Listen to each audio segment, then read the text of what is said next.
Avevi fatto delle prove, Gino? Adesso vediamo.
People? Yeah. With it is 220. 220, exactly, yeah. I think it's 220 because no one. There's no one, yeah, so 220. Okay. I think. Alright, alright.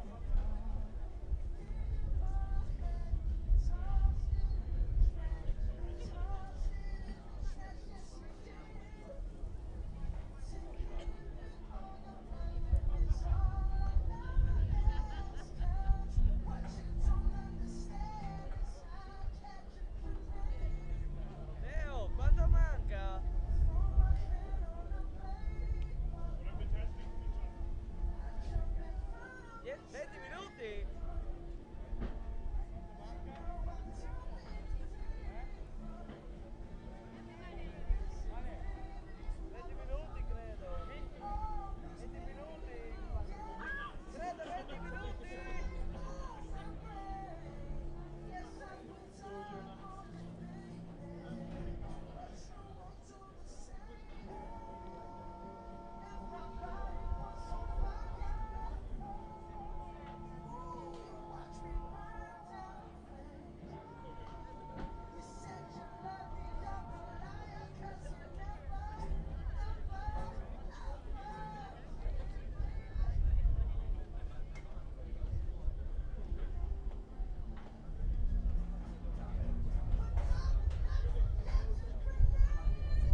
Okay.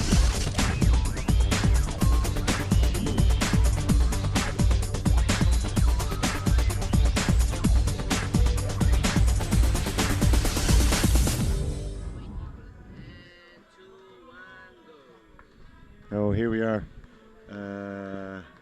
We're about 10 minutes off the start of play this afternoon. Final part of the qualification process. Two semi-finals coming up, kicking off from 20 past 2.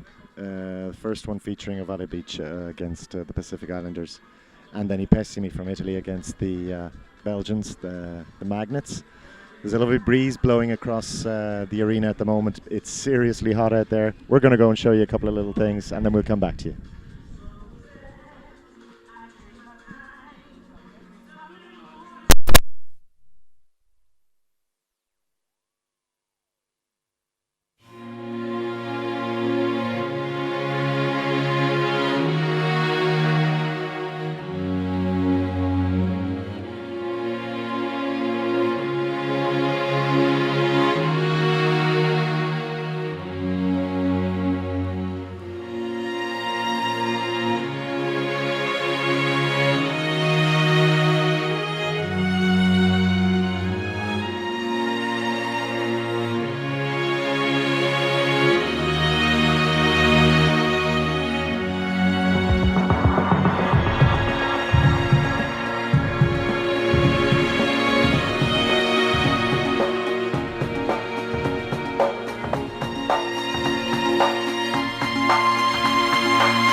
Tazmania è il luogo giusto in cui sentirti a casa, bere una buona birra artigianale e mangiare in compagnia cibo semplice, gustoso e saporito. Tutti i nostri prodotti sono friulani e a chilometro zero e i nostri cibi sono preparati con passione dalla nostra cucina. Hamburger, steakhouse, prodotti tipici della zona e tanto altro. Il tutto innaffiato dalla mitica birra Miss Tots, la birra artigianale di nostra produzione. Prodotti sani e freschi, musica live, maxi schermi per eventi sportivi, spazi bimbi per il divertimento dei più piccoli. Ci trovi a Coseano, Remanzacco, Lignano Sabbiadoro e Cividale. Tozmania, l'originale resto pub friulano, dove il divertimento e la qualità sono di casa.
We're here live, trying to sort out train timetables at the moment.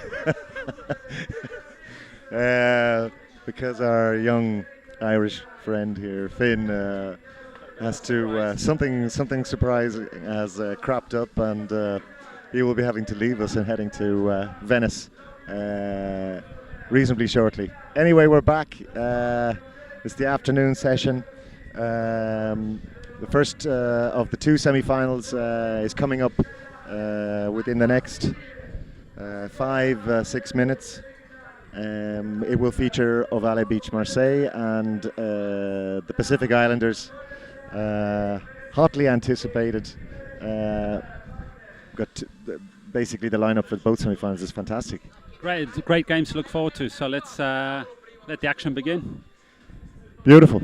And with that, I'm just looking to see the pitch crew are doing the last bit of watering down. The officials are readying themselves at the pitch side here. It looks like Dave Drury is running the line. That's So Young de Bear. Will be taking charge of this, and as yet to see who the touch judge will be on the far side. Marseille defending Lignano International Cup champions, aiming to be the first side since the Macarese to retain the title. In the Pacific Islanders, no doubt they're going to find a serious match.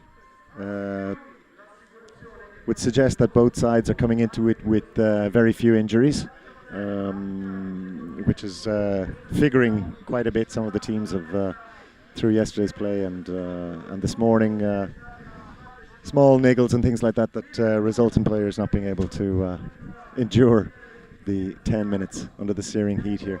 But we have a wonderful breeze blowing.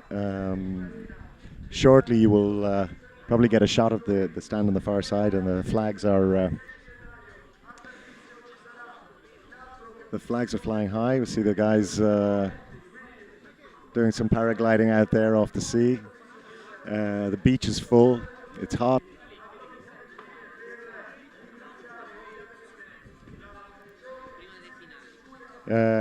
See, Gregorio Piran, it looks like he will be running the line on the far side. And I think it's just waiting for the teams.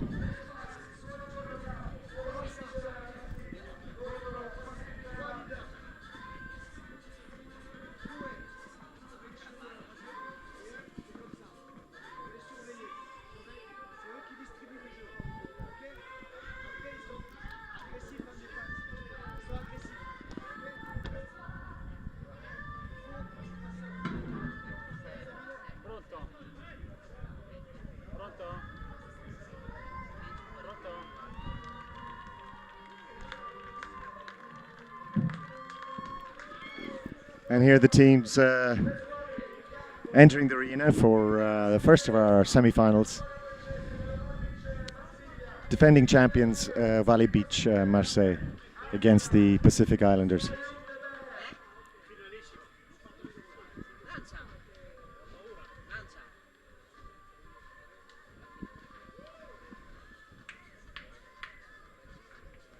There's no doubt this will be the sternest test that Marseille will have faced so far this weekend.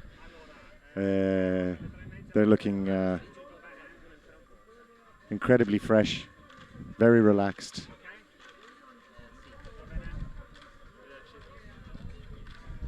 The Islanders doing their pre-match preparation.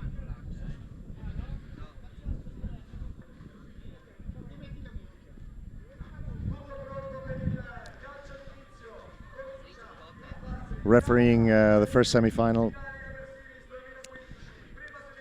So Young de Beer from Belgium. Both teams ready, and we're off. Immediately the it's come off the feet, so unfortunately that will be a turnover ball, and O'Valley will have the first opportunity to show us what they're made of. And they're looking for that space. Great tackle.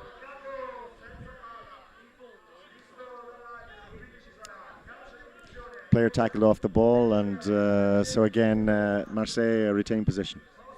Again, relaxed approach, no major hurry, taking it nice and easy, looking for the offload, but the ball doesn't go to hand. The Islanders are quick. Andregini's been wrapped up, but he manages somehow to release it. They need to look for the support play, a loose pass. This is dangerous. The Islanders under severe pressure at the moment, 5 meters out from their line. So far, no French flair, but I think they're taking their time trying to get into the game.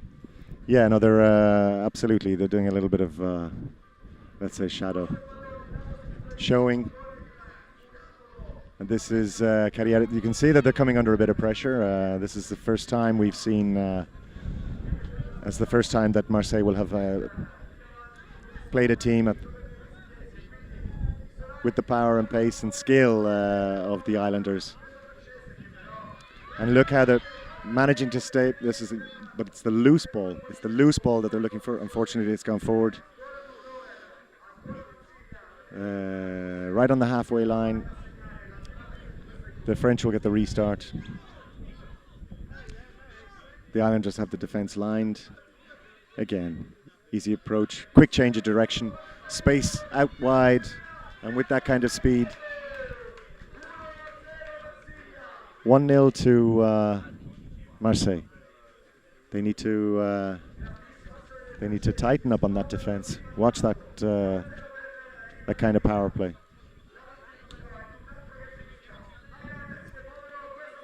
Back into action, looking for a space. Unfortunately, the support is not off the shoulder, and so the guys are finding themselves a little bit isolated. Big tackle, but you would hardly say that it was released in time.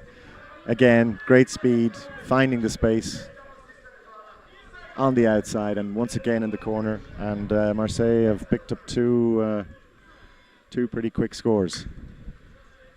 The Islanders will be looking to respond as quickly as possible. Here they go. Andregini looking to offload again. They're being caught in contact. The ball's being lost in contact. Strong tackling. Again, they need to...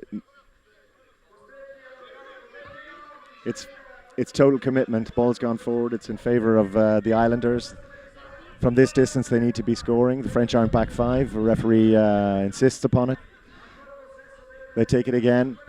Look for the space, try to create the space. Gini manages to get the ball away. This is all a little bit desperate. Can they offload? Unfortunately, the ball's gone forward, and it will be Marseille changing some personnel. They're looking for lines and looking to create those spaces. The offloads are still going to hand. And when, no try. Ball has gone forward. Yeah, some French up the pace a bit. Then we could see some of the good play. I think they feel quietly comfortable at this stage that they've got the meeting of the Pacific team, and we're looking forward now in the second half to wrap up a few more tries. Well, there's only 2 in it at the moment, and if the Islanders can keep concentration, unfortunately it's gone to 3, but 3 is not impossible, and if they can keep their focus, keep the composure,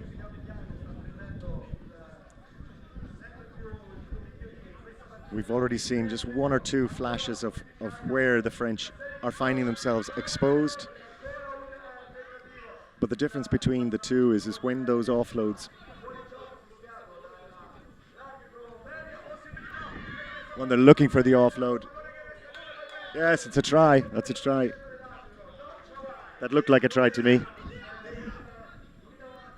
But Gregorio Piran was on hand. He says the ball went forward. And who am I to disagree?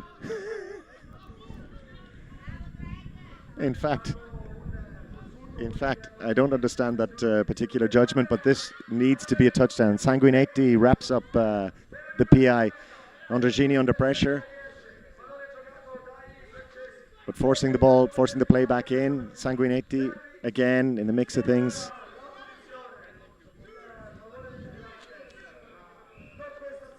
Okay, it's 3-0 at the end of the first half.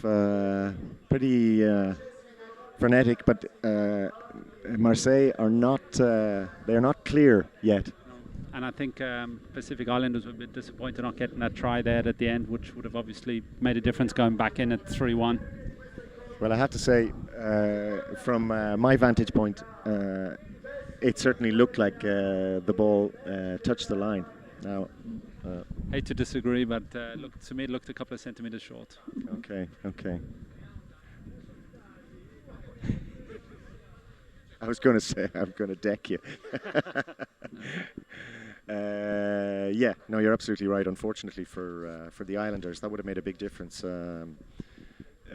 French confidence is, in the first 5 minutes, you can see examples of 1 or 2 players getting a little bit rattled under pressure from the Islanders. I think they certainly need to be the first to score in the second half, and with 5 minutes, absolutely anything can happen in beach 5's. And certainly, if we look at the French, much more serious and concentrated than in the last few games, so they obviously know they're in for a game. Okay. Second half just about to get underway. It will be Marseille playing in this year's red kit.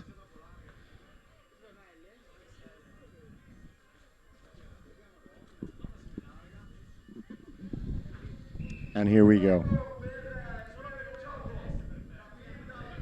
Well marked, well tackled. A question of 1 pirouette too far.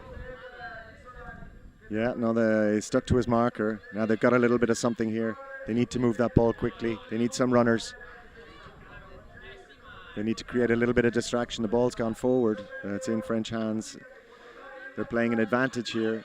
If the advantage doesn't accrue, the ball's gone back for the knock-on. And Marseille will get the opportunity to restart. Just inside their own half.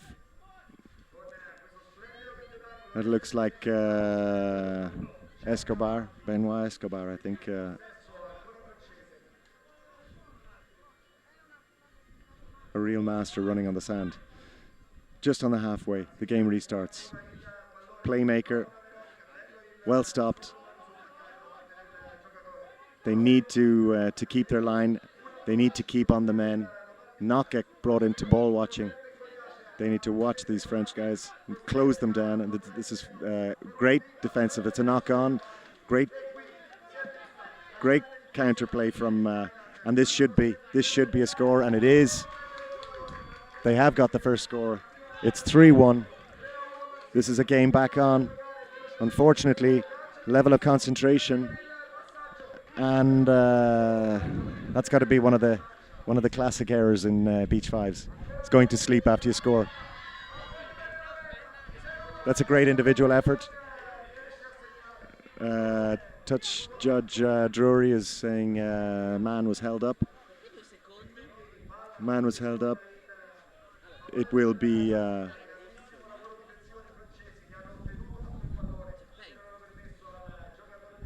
in fact, no. Obviously there was a knock on in there, and the French retain possession and take the ball out from their own goal area. Still managing to keep their hands on it, and this is the fluidity. But an interception from the PI. Once again, looking to create some space, looking to find it. Swarmed by Marseille, and turnover. 2-second rule. Referee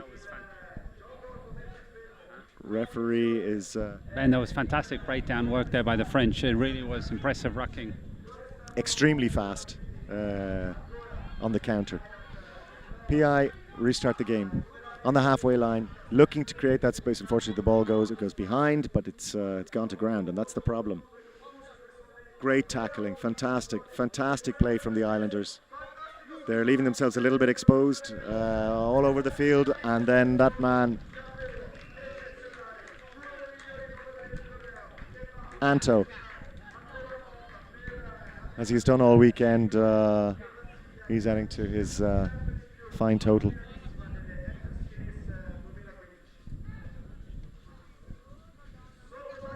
Unfortunately, the ball has gone loose again. It's gone forward. Referee allows the play.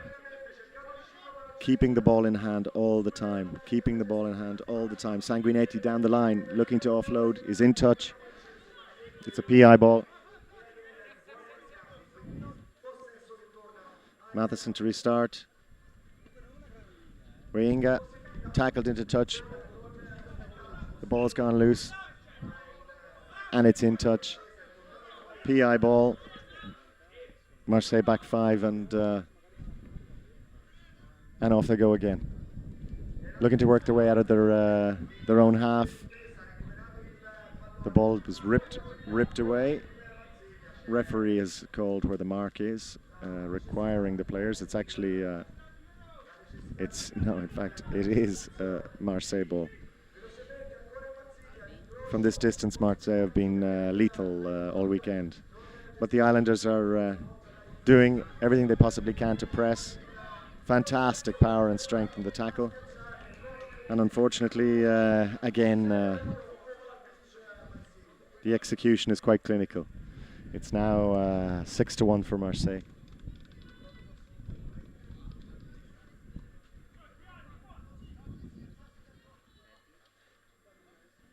PI are sticking to their guns. Lovely offload. Unfortunately, Genie was wrapped up in the tackle. Ball back in French hands, and what an amazing piece of skill that just opens up the game. And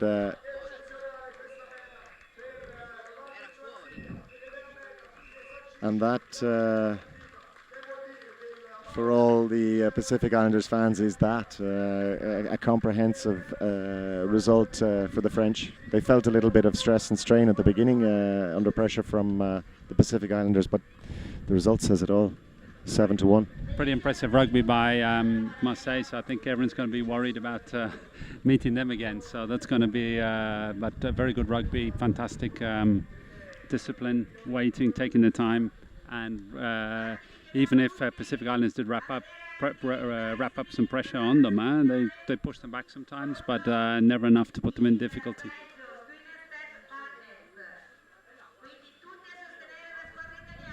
Yeah, the team's just going to set themselves up for a photograph. We will see both of them again because we're going to see Marseille in the final. They're where they want to be. They're defending champions here in Lignano. They're reigning European champions. Champions of Marseille, champions of Figuera. And this could be a very historic year for Beach 5's in Marseille. They certainly look intent, and it's going to take some team at this moment in time to stop them.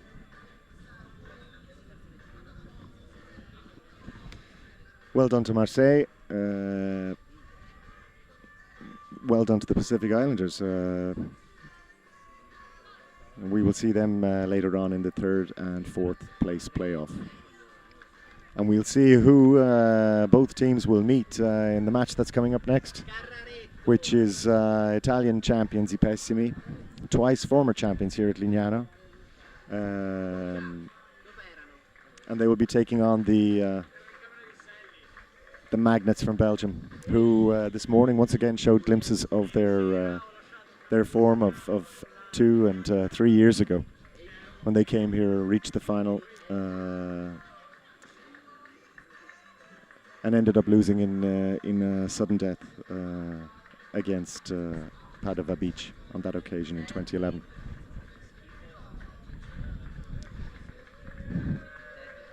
Field of play being watered down again. The two teams heading back to their dressing rooms.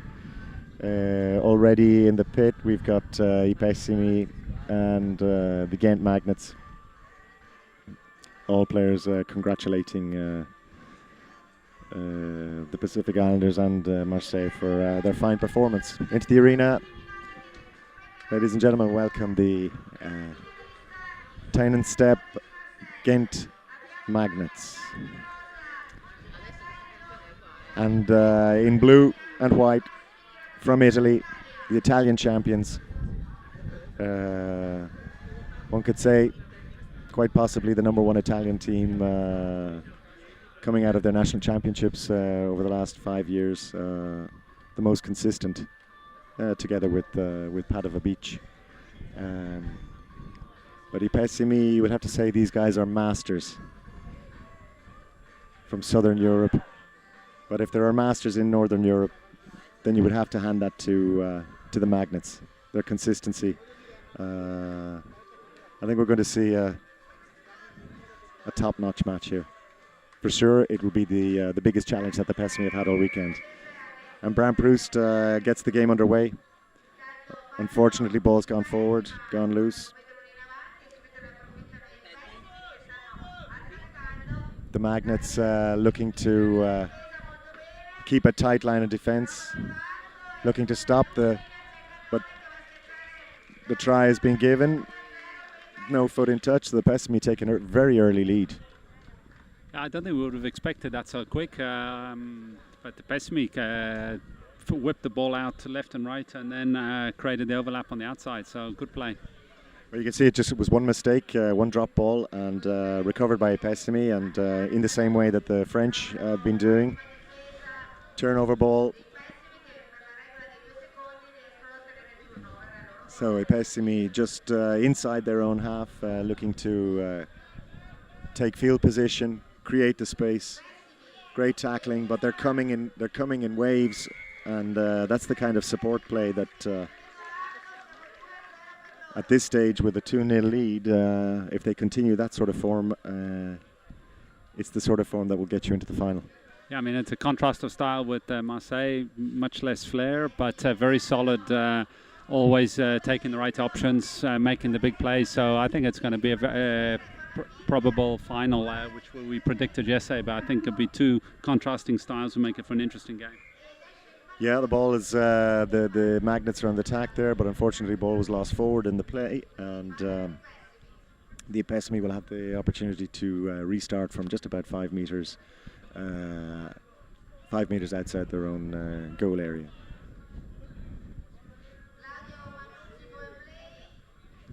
Crowds building, big man creating the space on the outside, but well wrapped up by the Magnets. And Van Vossenhove, unfortunately, the ball came off the player's head, but it's judged to have gone forward. Yes, the referee says yes, it did. It came off his head. It's gone forward, and that ball is going the Italians' way. 2-0. It's still very tight, but they'll need to ensure that, and they do. They've covered that defensive line. Some very committed tackles, and we're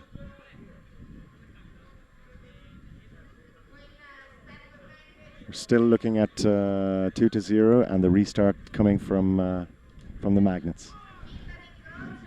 Getting wrapped up, and a quick restart from the Italians. The ball has gone forward. It's gone over the dead ball, and it'll be a restart just 5 metres from their line, and the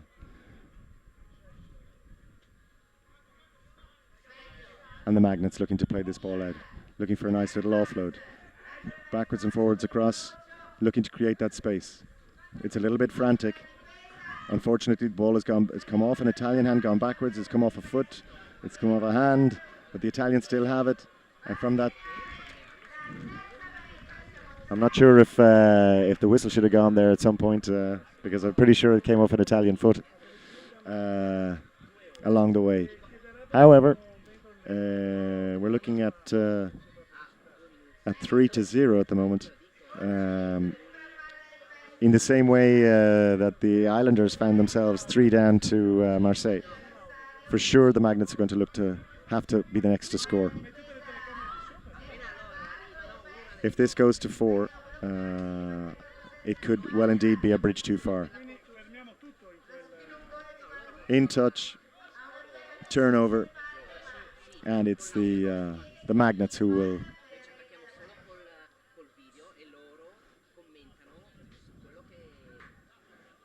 Sander van Vossenhove to restart the game just inside the Magnets half.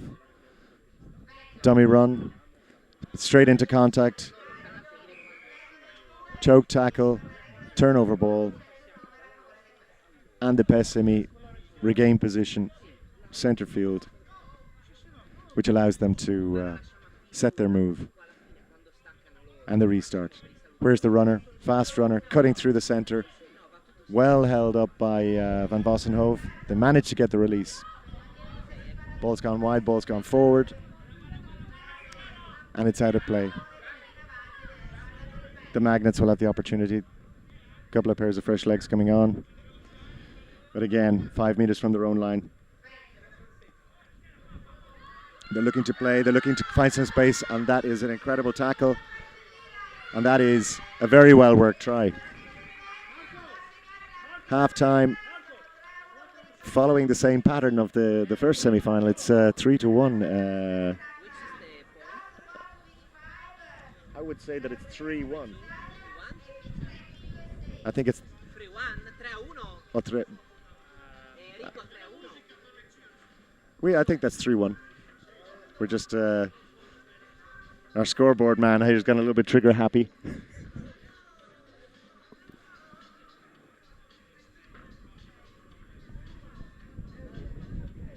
It's 3-1. It's 3-1. So yeah, what we're looking at here is some serious pressure on the Magnets.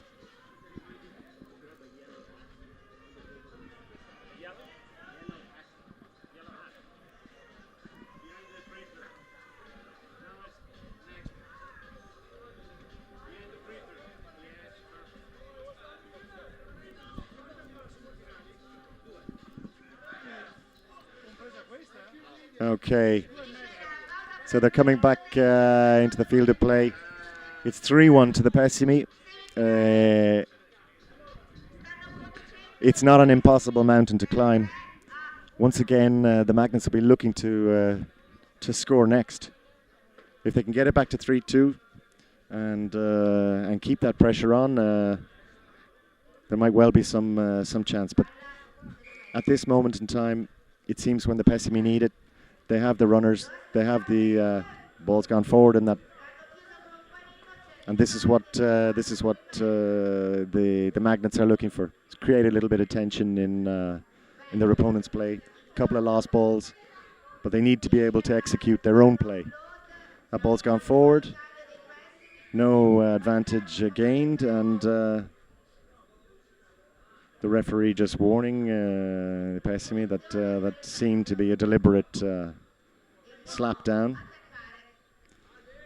That ball appears to have gone forward, but it is coming back on the no. In fact, it was coming back on the Belgian side, but the Italians will get the restart again. Centre field. A little bit scrappy at the moment, but it probably suits the Magnets more at this stage. They need to break things up a bit. Yep. Again, approaching the halfway line, looking for that move, and this is it. That ball has actually gone forward. And the quick restart, and they've got the numbers. And this is the quick thinking that it's 4-1 at the moment. It's now looking ominously like the Pessimi. The next score has to come from the Magnets. Taking the ball up to the halfway line, looking to find a space, create the space. The ball has gone forward in the tackle. The Italians managing to keep the ball alive, keep the ball in hand, as long as it's being offloaded. And there you go. What a beautiful offload, beautiful hands. And they will touch down in the far corner, as is their right. And we're looking at a score of 5-1.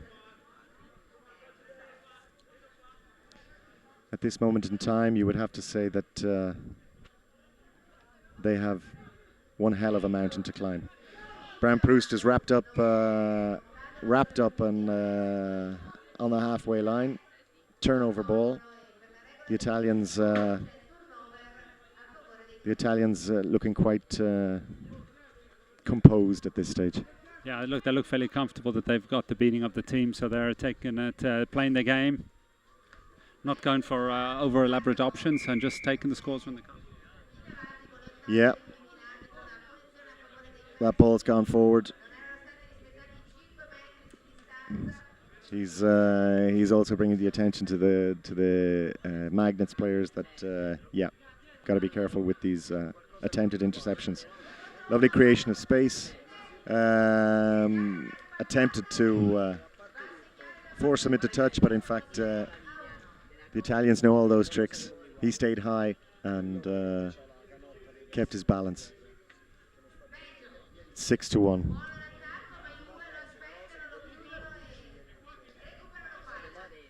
Some good hits going in, but in fact it's doing it. It's wrapping up a lot of guys. It's a little bit frenetic there now, just on the goal line of Pessimi, but you can see they're using the full width of the pitch. Fantastic tackle from Sander van Vossenhoff. Ball held up for 2 seconds. It's a turnover ball. You've got to expect that the Magnets will need to score right now. Needs to release that. He has. Lovely backflip. Unfortunately, the last pass doesn't get a hand. And at this moment in time, you would say, yeah, the ball is loose. It's loose and it's with the Magnets, and they've added a second try.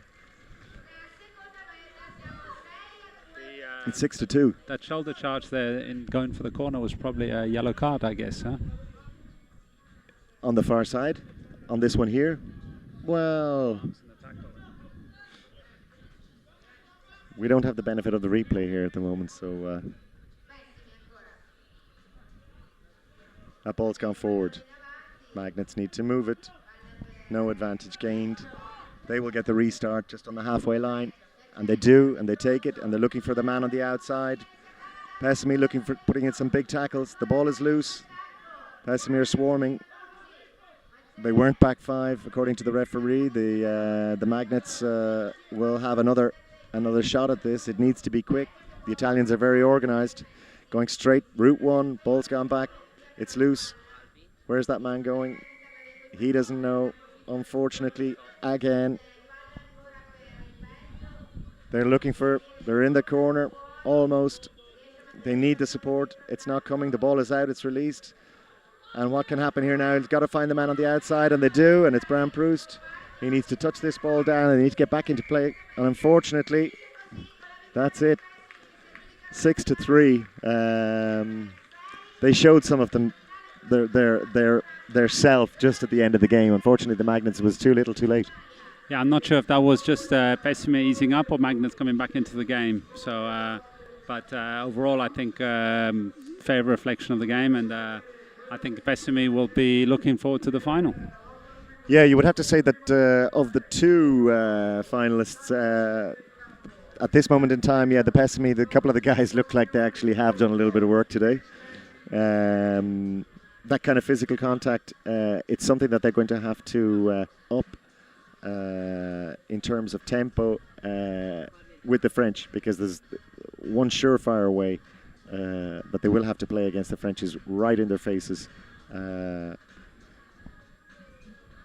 would say that their execution rate was pretty good. They were quite clinical with the ball. There wasn't too much lost in contact. And in fact, it's probably there that the Magnets lost out. Too many balls went to ground. Yeah. So I think they have a good mix, the Pessimy, between playing the right game and being tough physically, and that might be the way to beat Marseille. So that'll be interesting to see if they can keep that level up, and I guess up it a bit more, because that's probably not enough to beat Marseille. Yeah, not on its own. They want to pull a few creative tricks out of their own bag if they're going to stand a chance against Marseille. But I think based on what we've seen, based on yesterday's results, we were right. This is the final that I guess everyone would have predicted, and in fact, it's the final that everybody would want.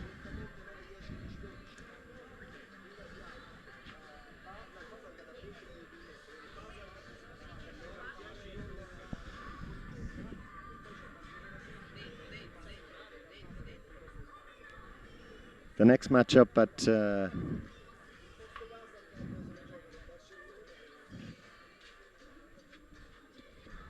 let's see, programmed for 3 o'clock kickoff. That's the two teams are there, so we're a little bit ahead on time.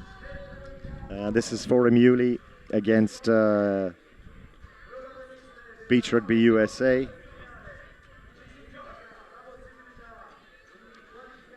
This is a playoff game for the 5th to 8th place. The winner of this match will go on to play for 5th and 6th position, and the loser will go on to play for 7th and 8th position. And those matches will be coming up later on. And in this mini qualification, the following match again with the Flare Bears and the Danube Pirates will also determine who will be in the 5th, 6th playoff game and the 7th, 8th playoff game. For Emuli, will certainly want to, if they can, finish with a bit of style. The locals would certainly appreciate it. I think this is going to be a very physical game as well, because Forum is certainly a tough team, so is the US. So I think we'll see a bit of physical stuff here today. Ball's gone forward, and it's in favour of the US. Not taken from the mark. Ref Dave Drury insisting upon it. They reset, restarting just inside their own half. The USA take it on, looking to create a line.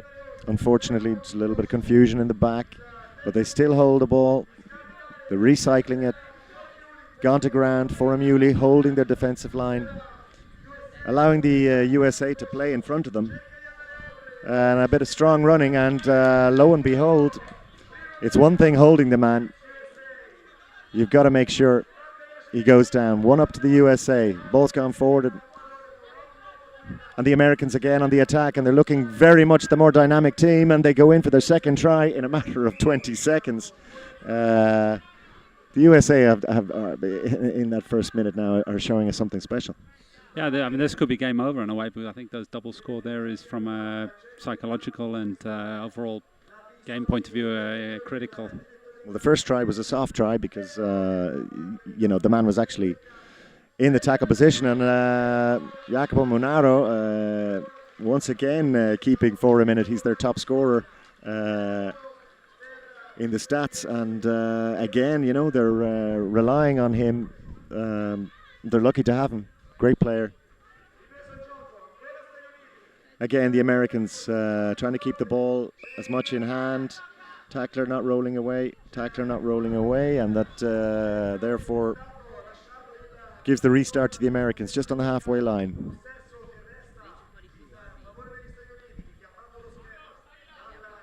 And he takes it straight on, looking for the runner off his shoulder. Great tackling from Forum. Ball not released, and Forum on the attack, bringing it to the halfway line. Ball went to ground, unfortunately. That's been knocked on.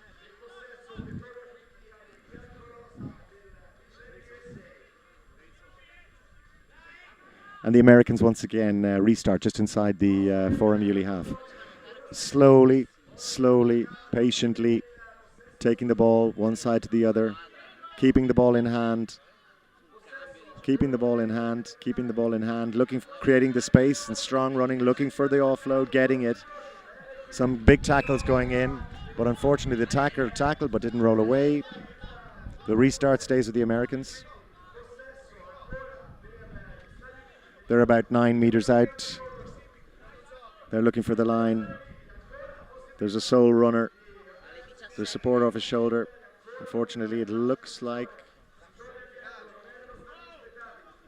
No, the referee is calling the play back. There was obviously an infringement, whether it was 5 meters, but they are now 5 meters out from the line and looking for it and going through and getting the score. Forum's concentration in those close quarters is not what it should be.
Simple but beautifully executed try. Concentration. Knowing.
Just at half-time.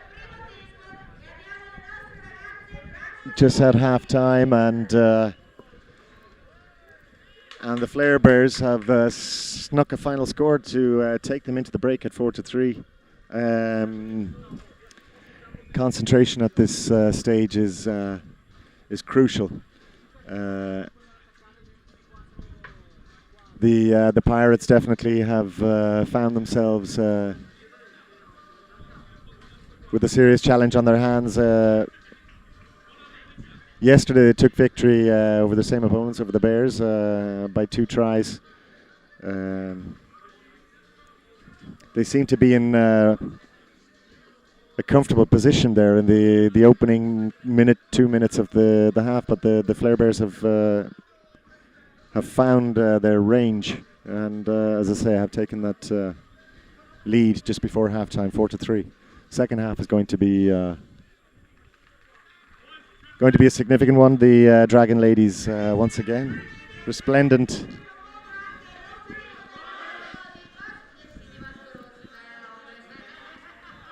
Let's see what the Pirates can conjure up in this second half.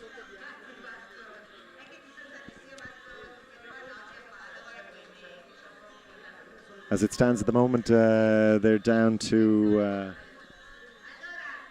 a squad of 8. Looking at the number of spare players that they have in the squad zone just in front of us, which means that the second half is going to be a significantly long one. The Flare Bears have 4 off field, so that extra pair of legs fresh could make a significant difference.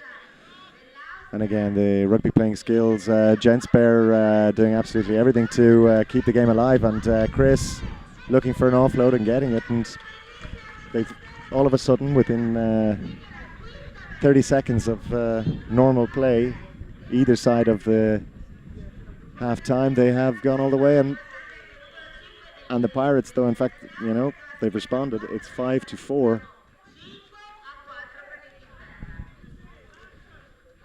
The quick restart makes a big difference.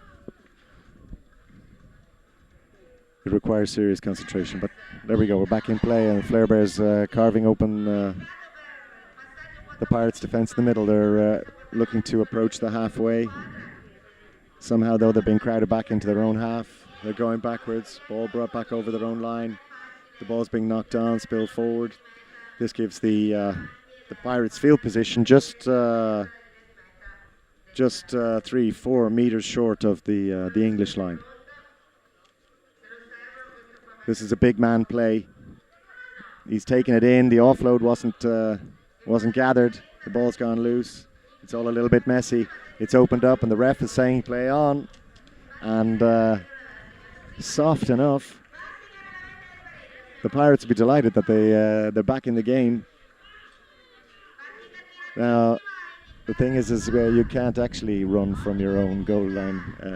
You must tip the ball for sure when you reach the halfway line. So, but the ball has gone forward, and it's gifted possession to the Austrians. And with those couple of big guys that they have, they've snuck back into the lead. 6-5. The Bears. The ball has gone forward from the tap, and that's disappointing. An unforced error. The offload goes to the Austrians. Referee Guastini judges that the English weren't back the regulation 5, and the Austrians take it forward. Unfortunately, the ball has gone forward in play. Turnover. The English just 6 meters from their goal line, and they're taking the ball back into play. Looking for the offload, and it's coming. Looking for some space out wide. Unforced error, the ball is lost and it's picked up by the Austrians. Austrian was the last to touch it, so the ball goes to the English. Out they go wide to Gents Bear. Almost making the handoff, but the ball goes loose in play. The Austrians bring the game back into with one of their big players, one of the big men. The offload is there. It's picked up by the second. And they have snuck into a 2-try lead. They've turned it around. Legs are tiring. Defense's ball's gone forward, and that just out there inside the Pirates' half. Lovely reverse pass, but the ball's gone loose to centre field, looking for a space out wide, cutting back inside, and it's the English who are going left to right, right to left, patiently looking to see where they can find a mismatch. Where is the space? The tackles are going in, the Austrians are, and that ball somehow still with the English. No, considered as a knock-on, and the Austrians, and once again, you'd have to say that was a soft try. Barty won't be overjoyed with some of the aspects of the defence which has left them gents bare, but he's going to take a beautiful try. Solo effort in the corner. 8-6.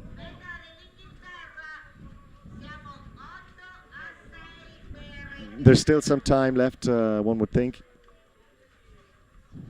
but certainly the Flair Bears are going to need to score next. Okay,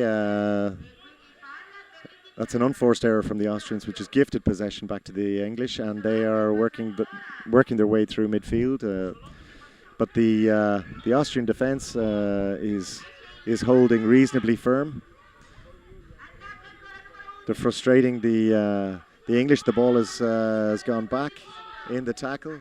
Again, they're looking to find that space on the outside. The ball's gone and into touch, and that will be.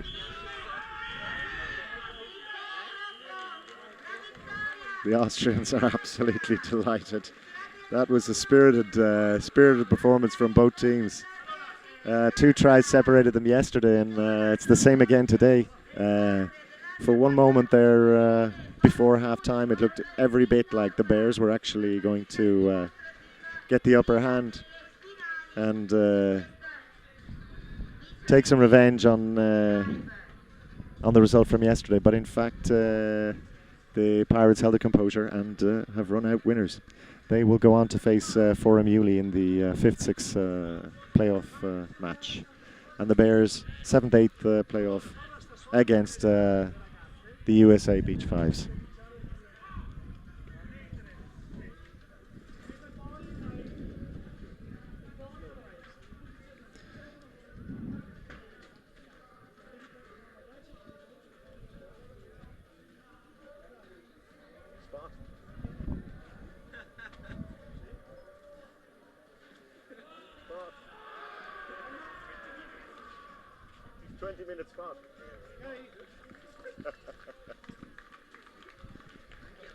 Both teams taking the applause from the fans and making their way back to the dressing rooms for their final bit of rest and recuperation before their last game of the tournament.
Coming into the arena, actually,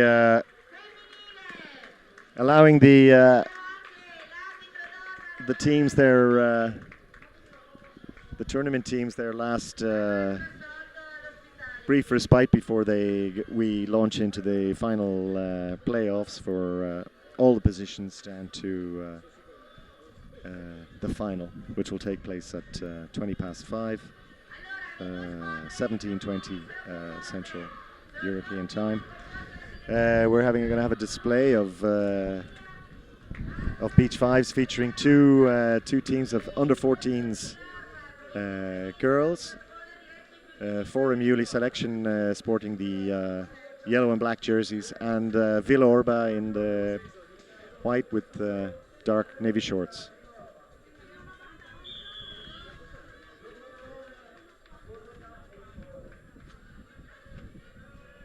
And Forum Uli, some big hits going in there from the girls.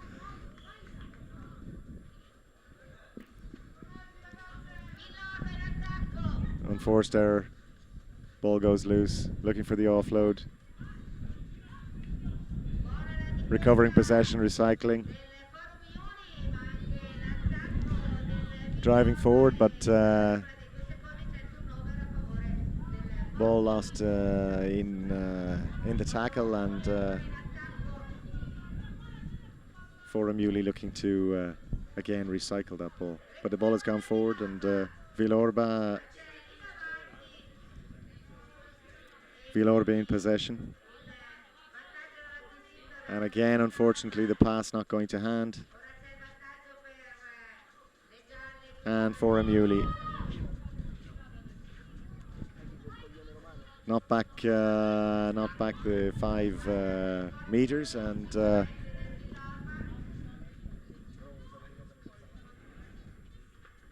again, ball lost.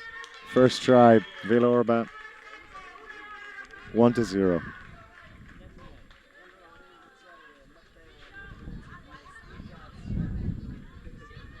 Forum Uli taking it.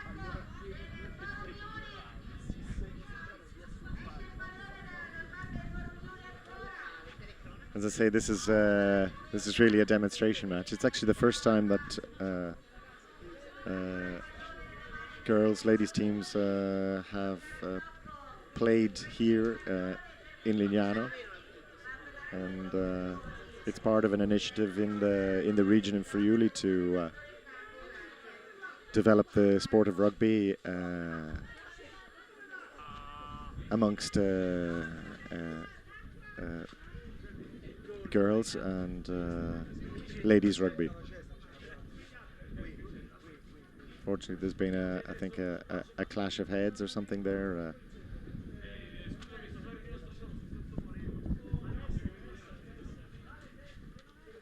Our medic Marco is Dr. Mark is out there.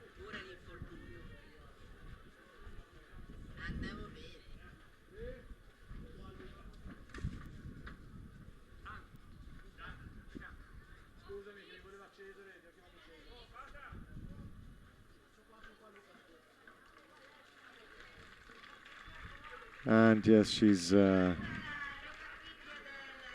back on her feet and looks like she'll be okay.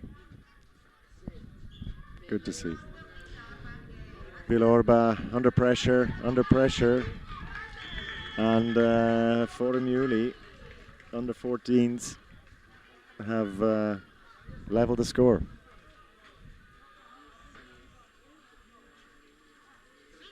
Villa Orba taking the ball, route 1, and the power to stretch, the do, straight back.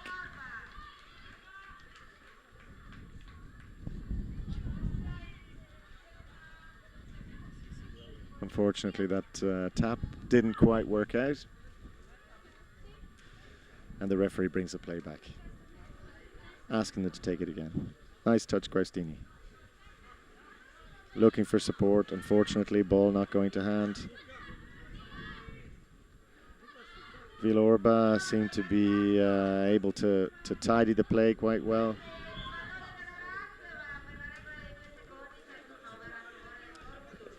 But they've lost the ball in that play, and Forum Uli will, just from the halfway line, recommence. Looking for play out wide, and I think they found it, and they've squared the match.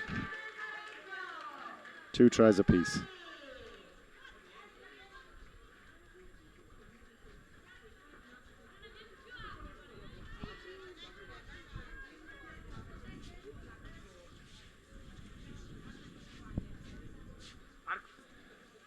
Villorba will get the match underway once again. The ball went back, well tidied up. No, in fact, referee Guastini says it went forward. That gives the opportunity to Foramuli centre field. Looking for a strong run, looking for an offload.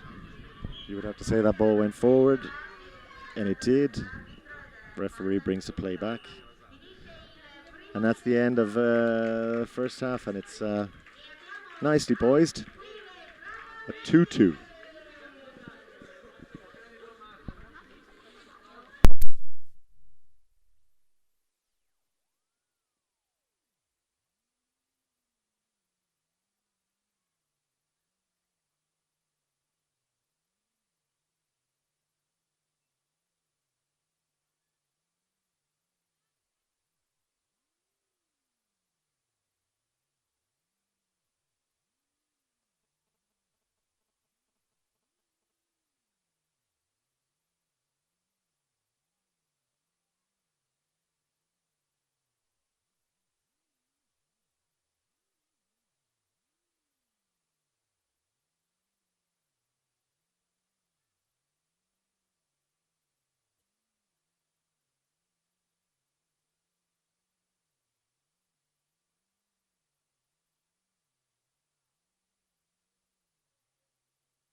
Ce la faccia. Sono piomba. Non importa, dai, che tanto vai avanti dopo, dai. Le mani, dai le mani.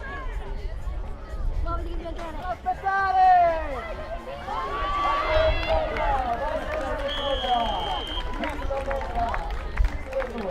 Ragazzi, non potete stare fermi. Via con l'acqua. Posso dire?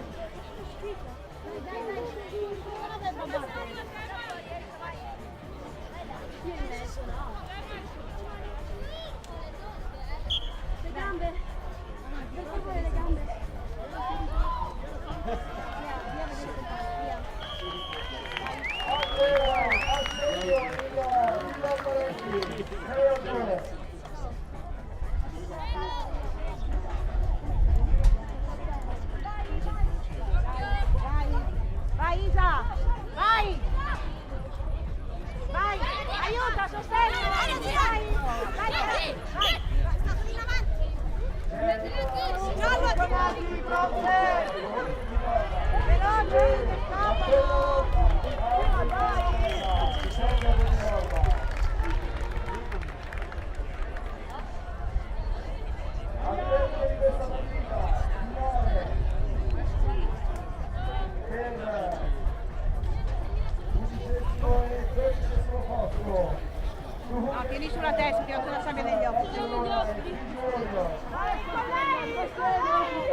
Chiudi gli occhi. Fate sostegno un po' di più che non vi aiutate a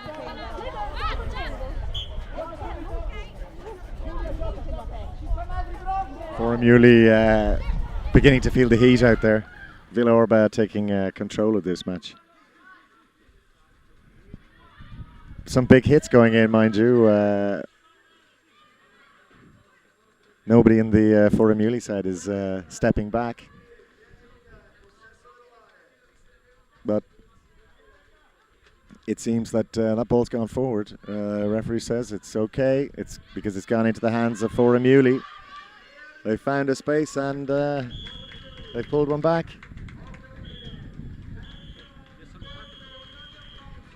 And there we go. Congratulations to the girls. They've done themselves proud. So yeah, at this moment we are preparing ourselves for the serious part of the weekend, which will be coming up in a few moments' time. I see that the teams have from Fiji and from the Barcelona Barbarians, they're already down in the pit.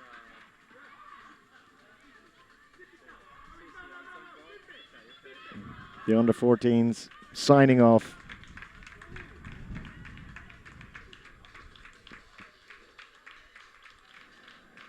Giancarlo Stocco, President of the European Beach Rugby Association, President of Forum Uli Rugby, presenting medals to the Villa Orba squad.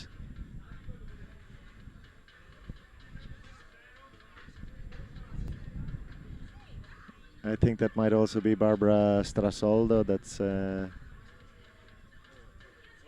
awarding the medals. Barbara works with the federation, Women's Rugby Federation here in Friuli.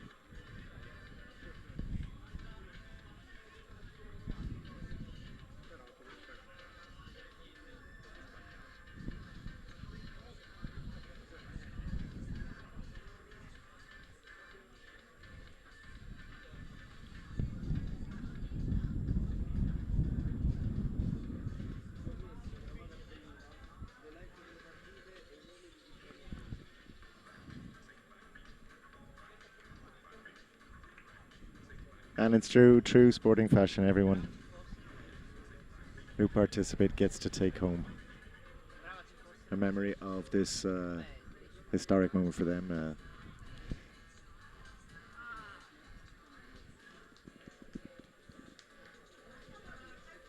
Home of international Super Beach 5's today, hosting the 4th European Cup final.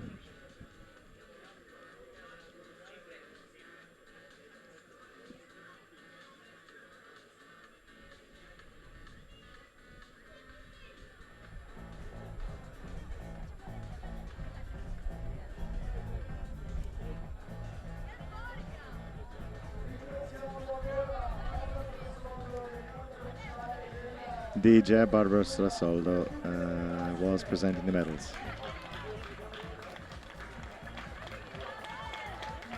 And a warm round of applause for the girls as they leave the arena.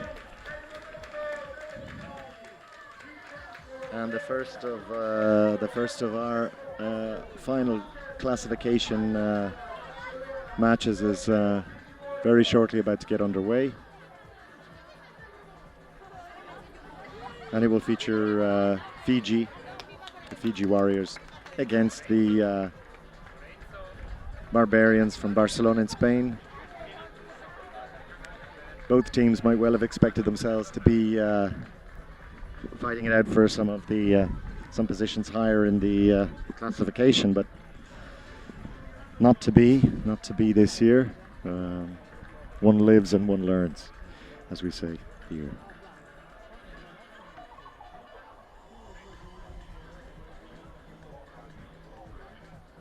And here they come.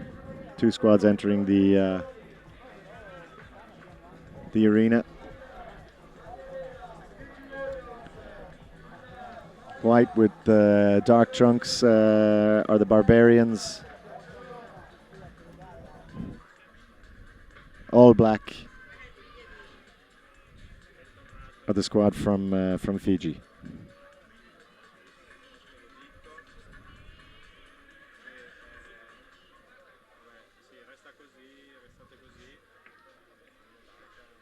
And they're going to treat us to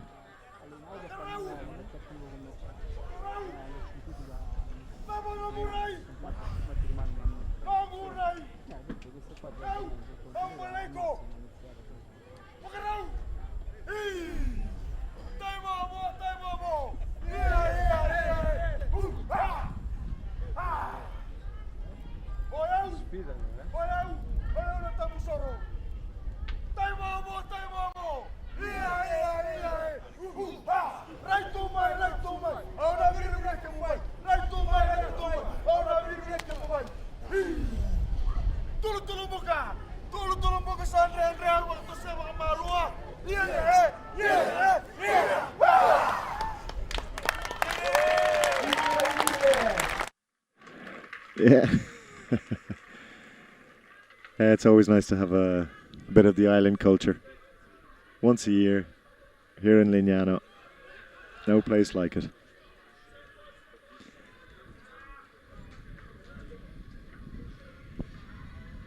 Teams get themselves kitted back up.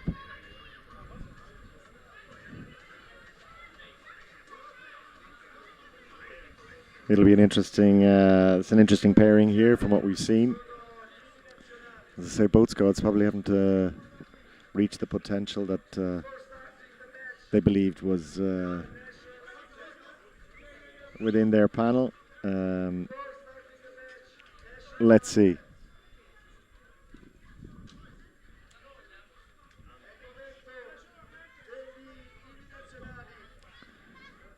In fact, we're just being informed that as it's a final qualification match for 11th-12th position, we have the national anthems.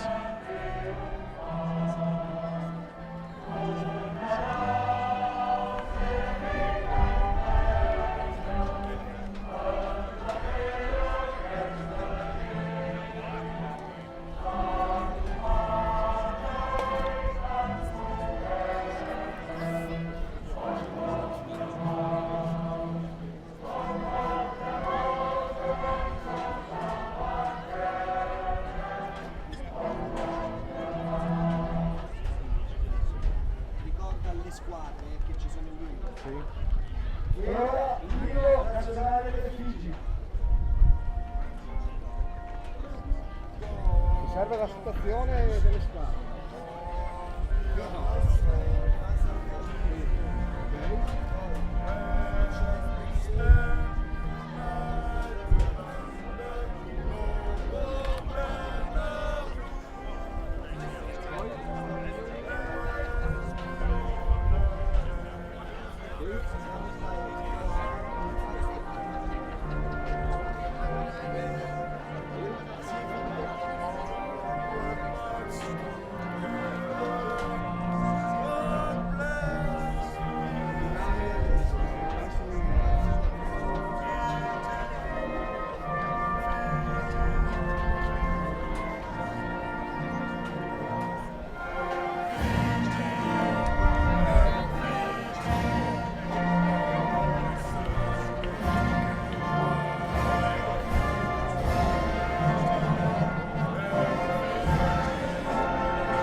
Fijian national anthem followed the Spanish. Flags up at the back of the south stand, flying high. There's a good breeze blowing from right to left. So the Fijians, kicking off the first half, will be playing into that breeze. Big handoff there from the Fijians, looking for space, short of the line. They're into touch, and that'll be considered a knock-on. There's a knock-on just before the ball made it to touch, and it's still with Fiji. Fiji looking to break that line. They're about 3 meters out. Release the ball. Unfortunately, that appears to have... no, ref is saying we're talking not back to full 5, so the Spanish are on the line, looking to defend, looking for a big play. No try. No try. That ball appears to have gone forward at some point in time, and try is not awarded, and it's the Spanish who take the game from their own goal line. Looking to use a little bit of pace that they have, and patiently looking to try. That ball's gone forward, and it's gone to Fiji, and finally made its way into touch.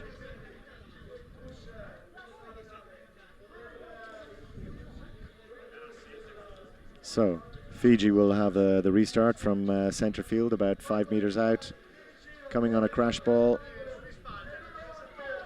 But unfortunately, no, the ball was held up for more than 2 seconds, and it's turnover, and the Spanish will be quite happy with that. Looking to make some ground and keep the game alive, and that ball was quite loose and went loose, but they picked it up again. Big tackle, and down the wing they go, and that pace. Mismatch out there on the wing, and the Spanish have taken a very early lead. Fiji Warriors won't be best pleased with that, having been camped for the first minute on Paul Griffin. They're actually taking that ball through from the restart. When you get that close to your opponent's line, you really want to make every meter count. High in the tackle considered, and the ball goes back to the Spanish. And looking to tidy that up, and it's turned over, and the Fijians take that away with Paul Griffin, looking for the corner, but he's already in touch, signaled by the touch judge, and the Spanish quickly restarting, looking to find the space that's out wide, getting the offload, and ball squirts out the back, and this is where things get a little bit dangerous, right on your own goal line. The centre of the field has just opened up, but the sand grabbed hold of his legs and took him down. Still inside their own half, the Spanish looking to see where they can create that little bit of space. It's gone forward and into Fiji hands, and it's gone out of play. There was no advantage to Fiji, so referee is calling the play back, and no, he's going to ask them to take that from the mark.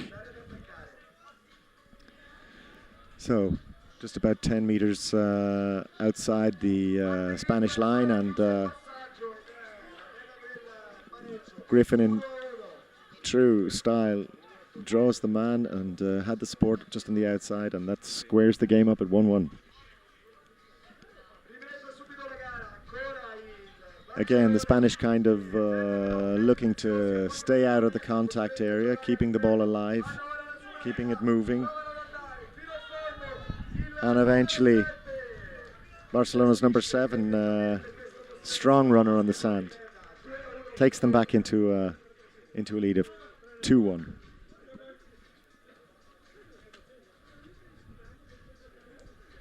Okay, Fiji Warriors looking to restart the play. Looking for Route 1. Route 1 wasn't delivering any results, but they've managed to retain possession. They've gone out wide.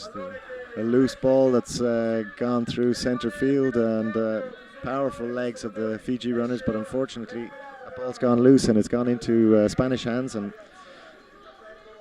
wasn't released, which means the Spanish retain possession, and there's a 3-on-2 here. A tackle prevented the offload. And Barcelona managing to recycle the ball, let's just say, that little bit better than the Fiji Warriors. In that case, however, Fiji managed to wrap it up, and there's a lot of unforced errors here.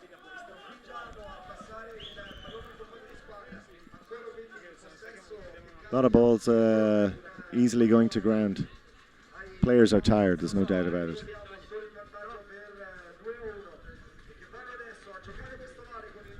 Barcelona, again, attacking the line with some speed.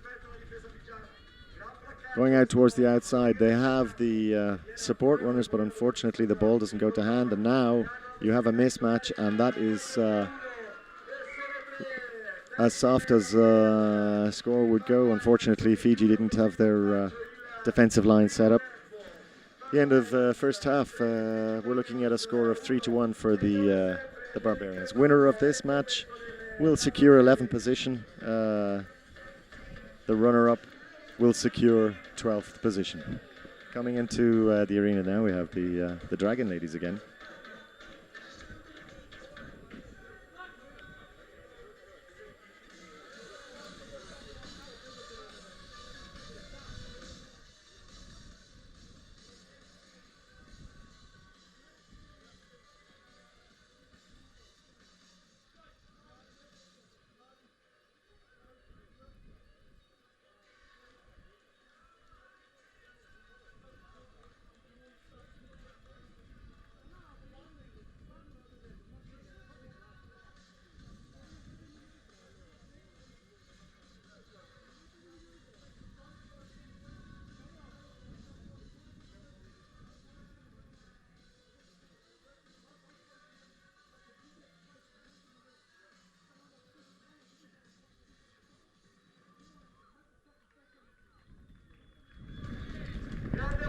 Well done, the girls.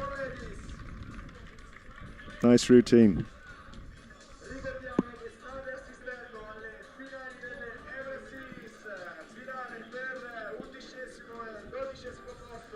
So both squads returning to the field of play, and on this occasion it'll be the Spanish who will get the second half underway. The referee checks his watch with his touch judges. Everyone's happy, and we're underway. 5 minutes, it's 2 in it. It's not impossible for the Fiji Warriors, but at this moment in time, unforced errors, not releasing in the tackle, will keep the pressure mounted on them. They're not back 5. Spanish unable to take that one quickly.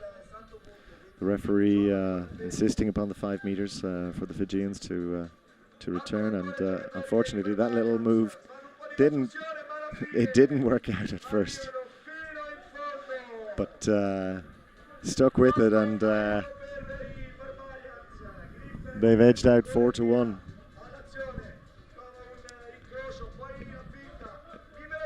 Unfortunately, that ball did go forward, and Fiji will take possession again. The ball wasn't tapped, the referee calling it back.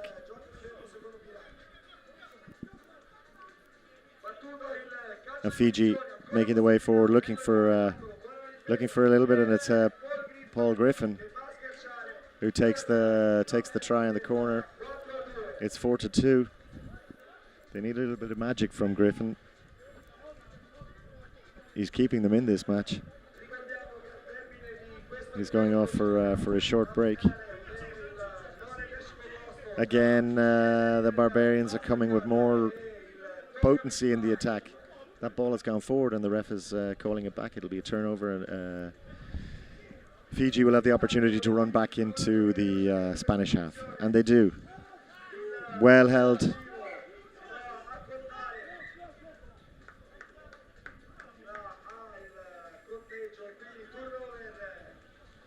Okay, and we're back in play again. Unfortunately, lack of concentration, and they've gifted the Fijians the ball 12 meters out from their line, and they're making the tackles, but again, that ball had gone forward, and it just seems that, well, That was a little bit of a mismatch in terms of speed, and the Barbarians are making it count.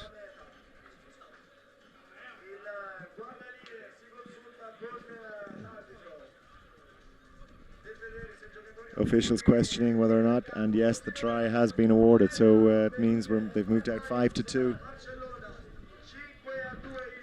You'd have to say at this moment in time, midway through the second half, that Fiji need to score, and that they do. They need to return to play very sharpish. They need to cover the defence. That ball has gone loose, but it's gone back. It's now gone forward according to the referee, and Fiji once again on the attack, just over the halfway line. Looking for a show, looking for a go, and there they have it. And it's a one-try game, 5-4.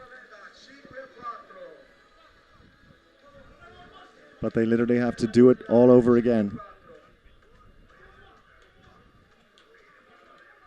One thing is time is not on their side.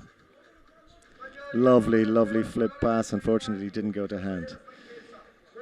It's now in Fiji's favour.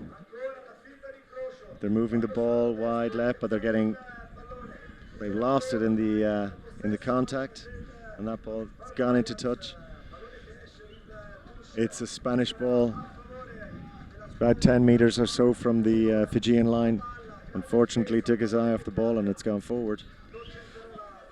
Referee says, in fact, Fiji weren't back 5.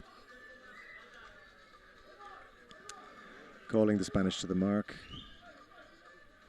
This is all playing into the Spaniards' favour.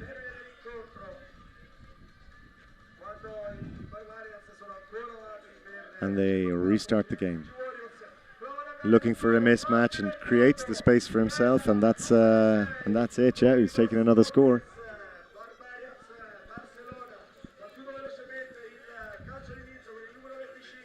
They're back to a 2-try lead. And they have some space, but strong running from Fiji, but unfortunately outnumbered. They turn over that ball. Great defensive play from the Barbarians.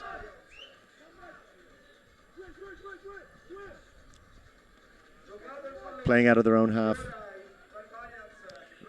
Unfortunately, that ball has gone loose. It's gone into Fiji hands. Looking to make the offload, making it.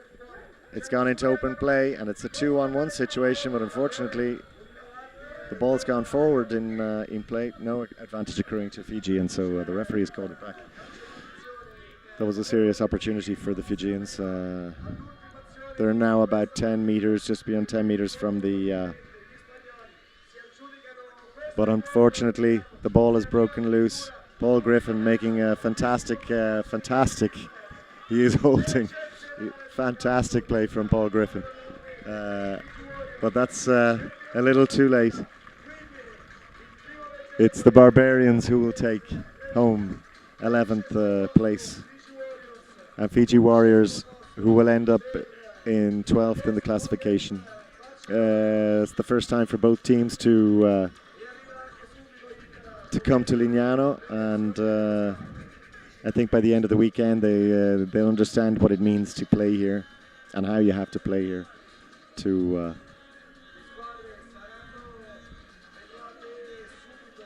make an impact on this stage.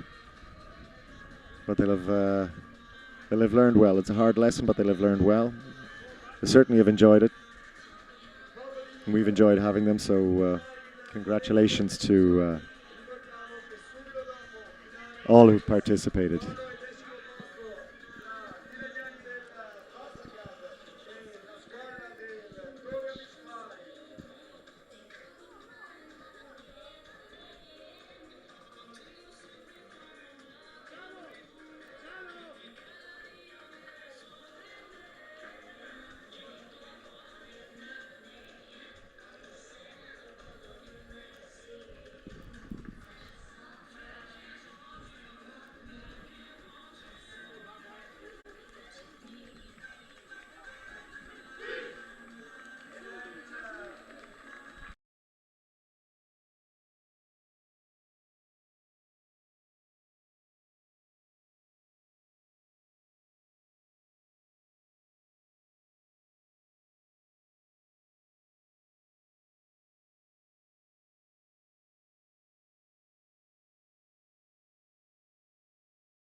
So the final playoff for 9th and 10th will take place between Tonga and Tonga Beach 5's and Pasargad.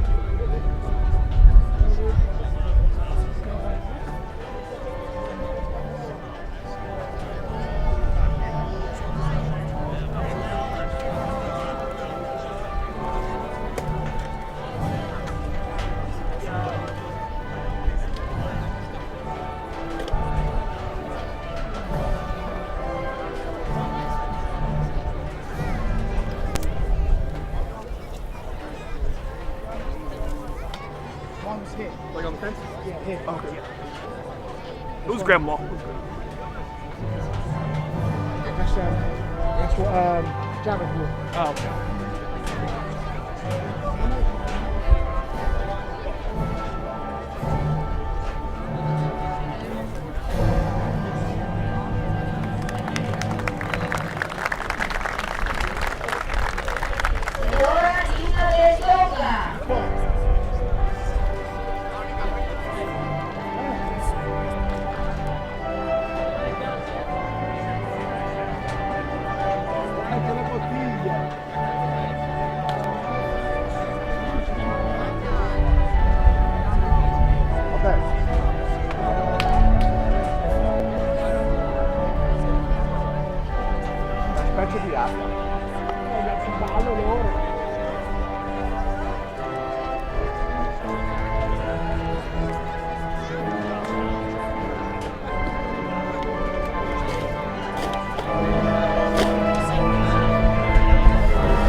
So the Tongans preparing to, just as the Fijians did, to show us their sipitao.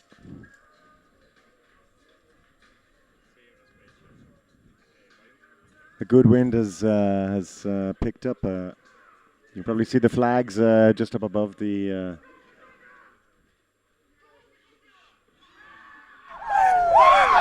You say.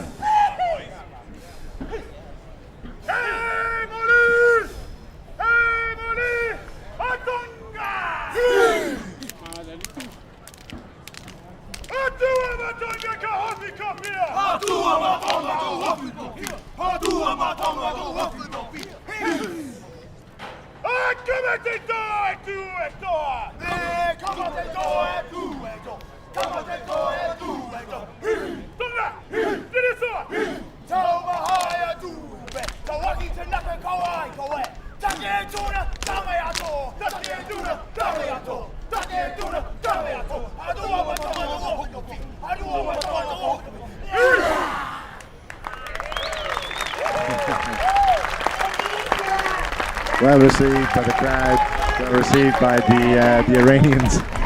Probably the first time they've had to face that, and face it they did bravely.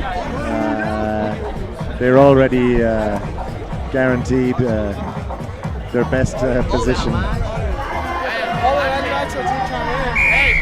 And the game is on, and it's Tonga who commenced the attack into play. Ball goes down, goes loose, it's turned over, and it's Pasargad ball just inside their half, bringing it to the halfway line, looking for an offload and finding it, and a bit of pace injected. That ball has gone loose, and it's Tonga who will reset and restart. Just inside their own half. looking, trying to be composed, but the Iranians are swarming all over them. That's turned over the 2-second rule, and the Iranians have got themselves, referee Mitreya calling them back to the mark, getting themselves a good field position here. They should be looking to come away from this particular move with the score. Unfortunately, the Tongans, fantastic defence, swarmed all over them. The ball is in touch. It's Tonga who forced their opponents back to the halfway line, and they will restart the game. And it's Tonga looking for take the big man up, looking for the offload. The power is there, and what a try. Solo effort. It's Tonga who take the lead. Nice confidence builder for them. The Iranians, though, are quick. Unfortunately, again, nobody in the offload position, but they found an open field player, and believe it or not, they carry and take it. It's still with them. The ball is released. They're looking for an offload. They get it. They have the space out wide, and credit to them. They have squared the match up straight away. It's one try apiece. This is the 9th, 10th place playoff, and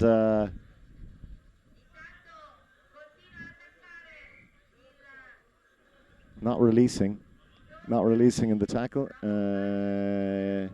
Gives Tonga the restart just inside their own half.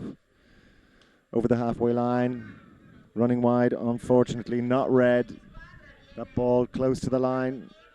Touch judges there, it's not in. Good hands from the Iranians, but equally good defense from the Tongans. But in fact, they've left it out wide as their last-minute tackle. Up, wonderful tackle because he's tackled into touch just right there at the flag. Tonga recover possession. Unfortunately, lost it in midfield. Couple of unforced errors. The first knock-on goes in Pastergad's favour.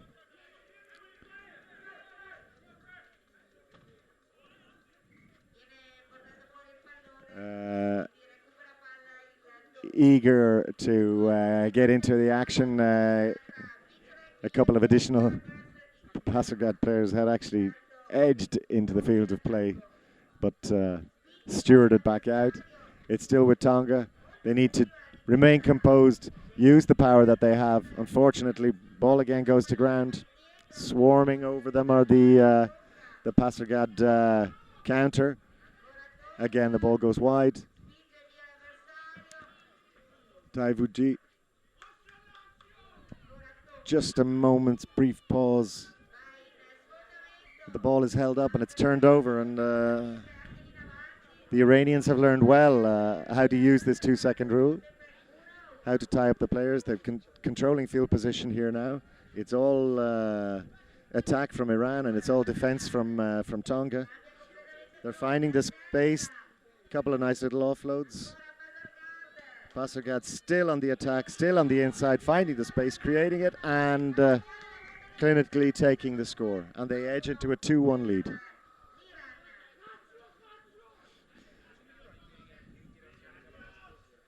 Fiji looking to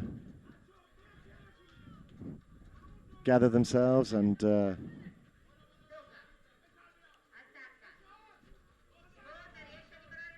keep the ball alive. Couple of handoffs, but has he got the speed to go? He's in touch, 1 foot in touch. Unfortunately for Tonga, 1 foot in touch, and it's the Iranians who take the play up to the halfway line.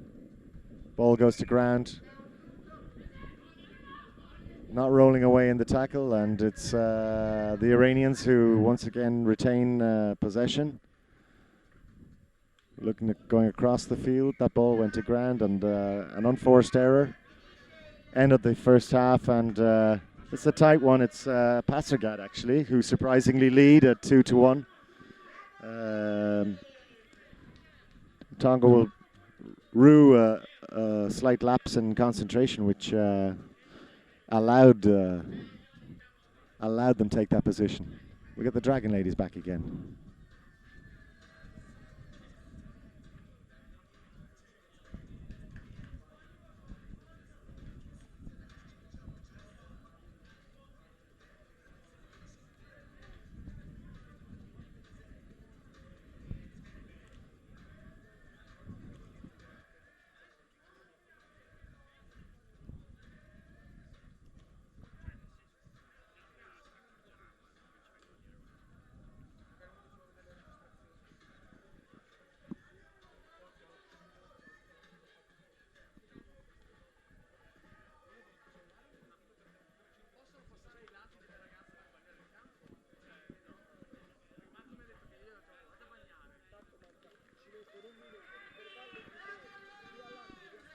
Great show.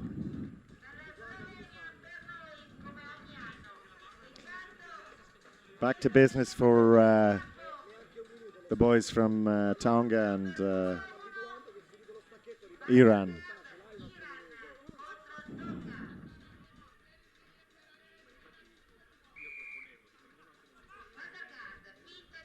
Looking to create space.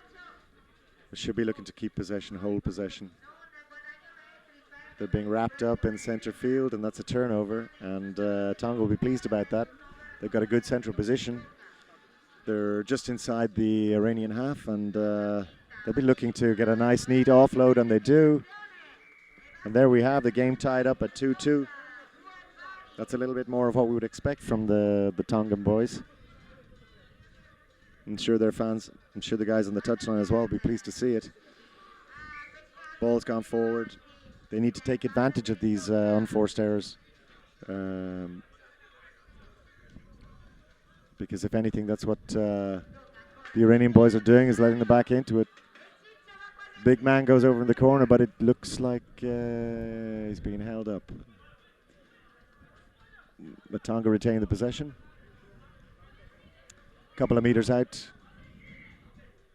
Not taken from the mark. Referee calls him back.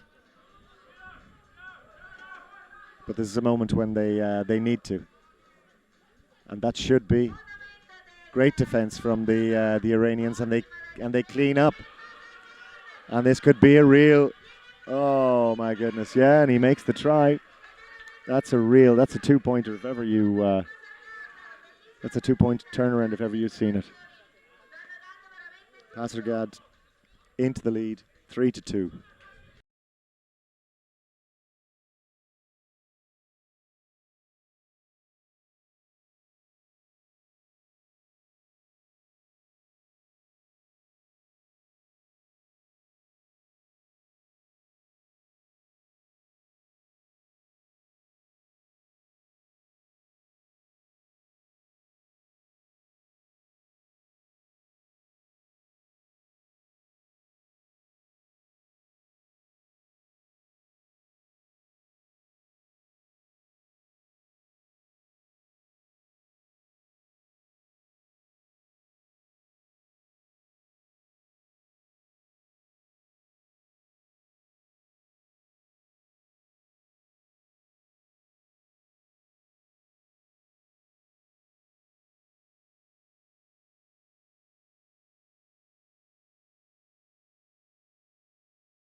Certainly they have improved in their performance in today's play, and unfortunately some of the touch play is letting them down, but in this particular game they find themselves 4-2 up against a strong and competitive Tongan side.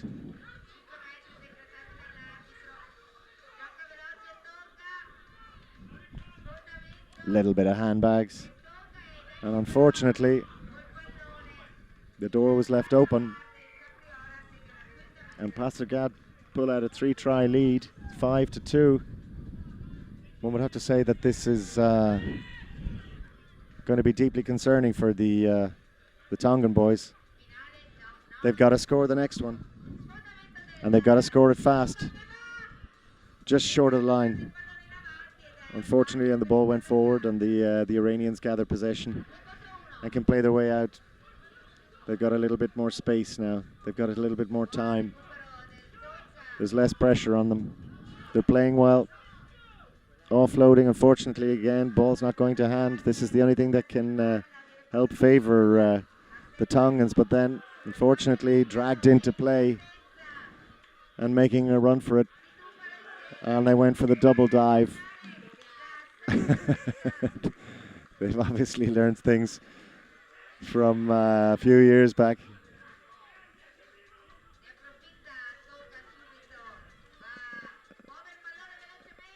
and Tonga desperation stakes.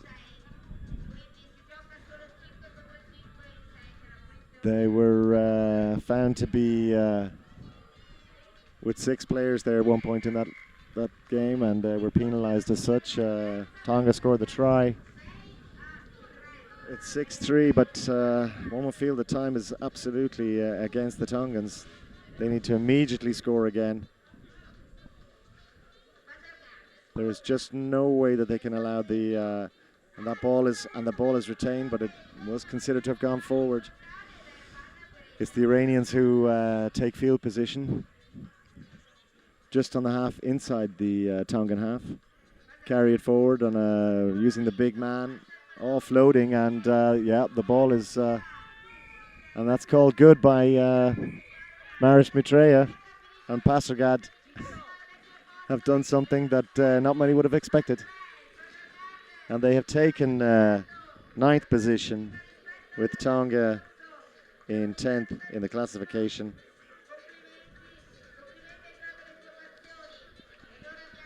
Compliments to both teams. Yeah, an impressive scoreline at the end for the Iranians, and perhaps on the balance of play, you would say that yes, it was deserved, merited. They certainly haven't lacked commitment. They were under the cosh yesterday, suffered some heavy defeats, but they didn't back down.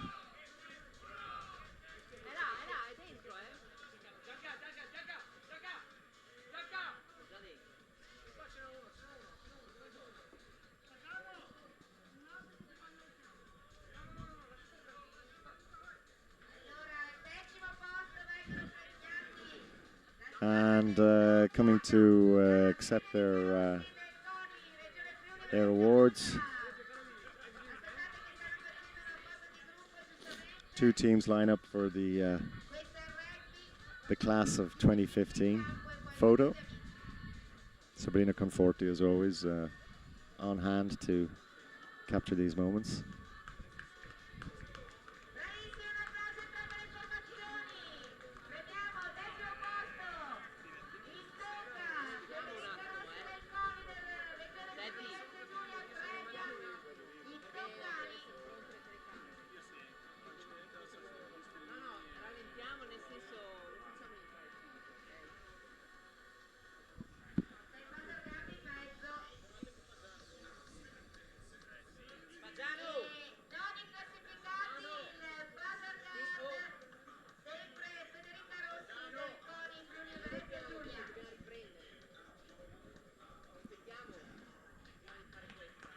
And the Iranian captain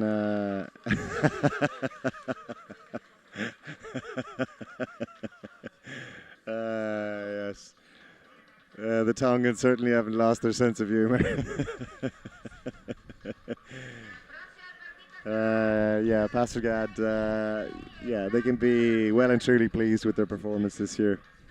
Finishing 9th in the classification, and deservedly so. Nobody had an easy game against them, and they took their victories well today.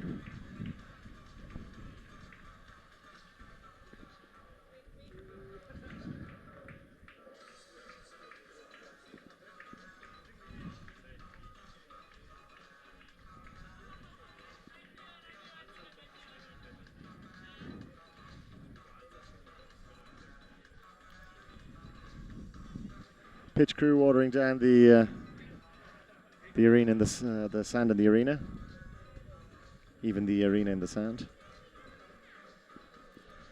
It's still remarkably hot.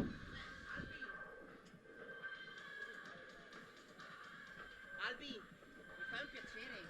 Quando finisce ogni partita te porti dell'acqua e agli operatori TV, perché non hanno la copertura. E uno lì, e uno qua. Vabbè. Sì, sono piccoli.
coming into the arena now and setting themselves up for the national anthems. The sand is hot, the American national anthem.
nazionale inglese.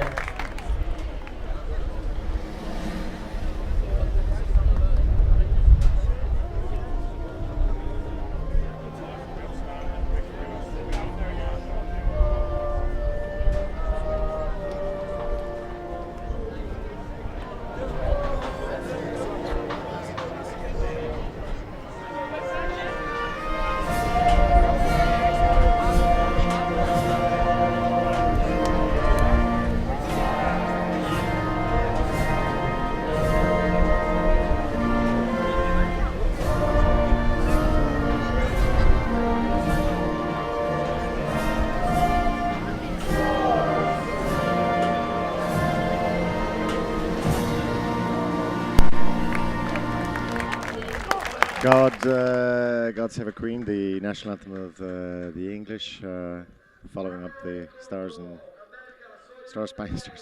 Spangled Banner, Stars and Stripes. Excuse me, America. I'm suffering from a bit of brain fade here. Yeah, the guys are playing for 7th and 8th position in the classification. Refereeing this, So Young de Bear from the Belgian Federation, and it's the Americans to get us underway. And now we're off.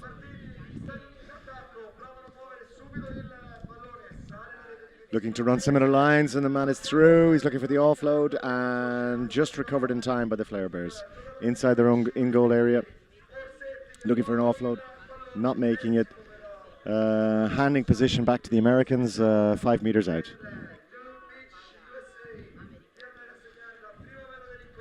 Five meters looking to cover the line. Americans looking for, and unfortunately that ball has gone forward. Looking for, and the Americans again retain it. Gone forward again in play, and that's a knock on and possession to the English. 6 meters from their goal line, and we're back in play. A little bit tight down that side and bundled into touch. Genspare bring a couple of fresh legs, and it's America to get us restarted just inside the English half. USA looking to take one channel, look for an offload. Not happening on that occasion. English turn over the ball and are back in play. Again, looking to keep that ball in hand, looking to keep it active, they can keep it in play. It's recovered and they keep it in play. And now they're moving it out wide. Reverse pass inside. Again, but the Americans finding a way and opening the score. Beach USA 1, Flare Bears England 0.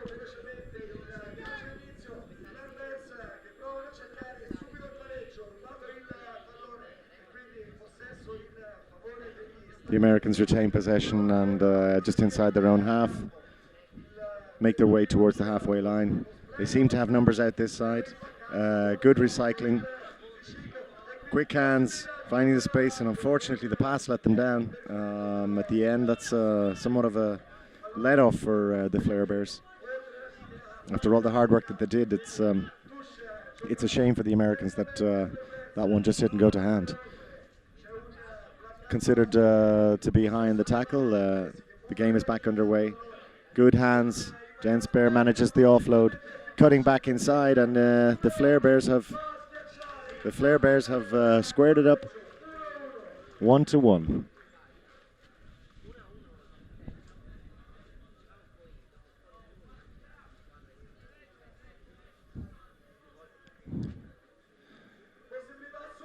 And that is what you would call a soft one. The Americans just came down, straight down the central channel. And after getting back to all square, to let one in like that. Anyway, the English just around the halfway line, just moving into American territory. Looking for the play. There's another high tackle call by the referee. That's the second time she's warning the Americans about that. She's looking for 5 meters. She didn't get it. She didn't get it. That gives the Flare Bears an extra couple of meters, and they're looking to see. They need to make something from this. Currently the ball is held up, not recycled. Strong defense from the Americans. And Beach USA are looking to work their way out of their own. And that's some lovely hands. Unfortunately, didn't go to its intended recipient. Ref calls it back, and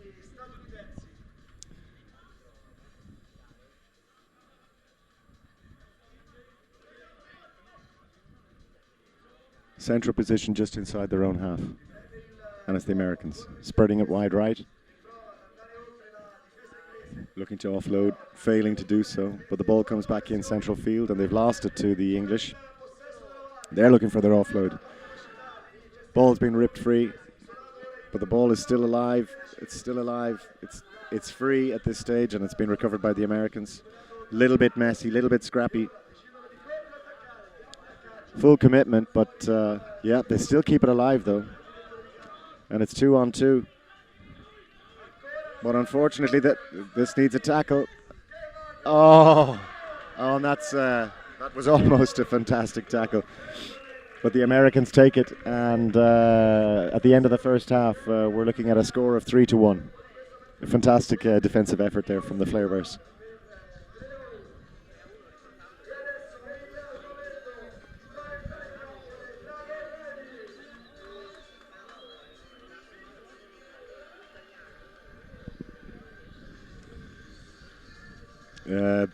The Flare Bears are far from out of this. Yes, the 2-point margin. 3 tries to 1, but they need to keep their composure and as much as they can, and keep their focus. And quick score on the other side of halftime, and they will be well and truly back in this game. The Americans are strong though. They've been strong all weekend. Had a couple of good results yesterday. Qualifying second out of their pool, and which has set them up for a good performance today, and they're delivering. Either which way, it's going to be their best ranking in the tournament, this being their third visit, so they can be pretty pleased about that.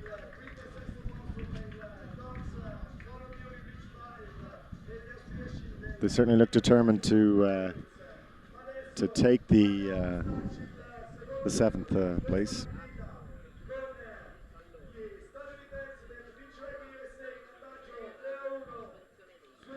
We have a couple of extra cameras on for this afternoon's final classification phase. We have Rai Sport with us as well, and Telly Friuli, and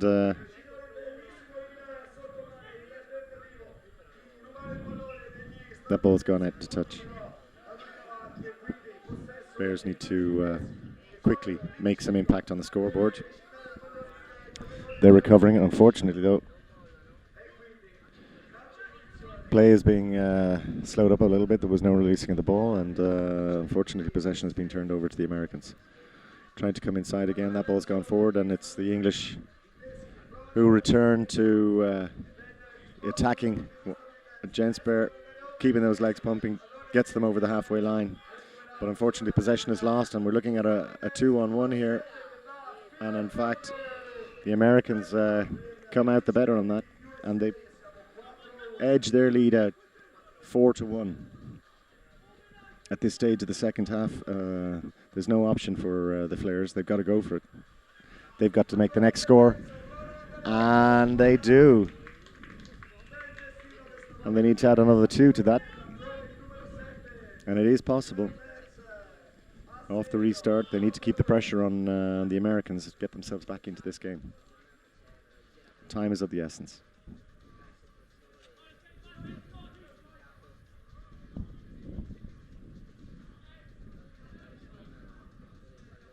The Americans make the call, looking for the fast play, and it is in fact the Bears who recover it. Ball is knocked. Needs to take it from the mark,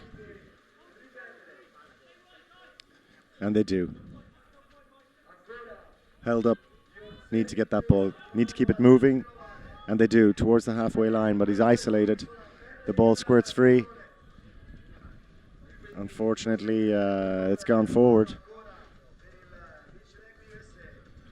It's gone forward, and it's the Americans who restart the game from halfway line.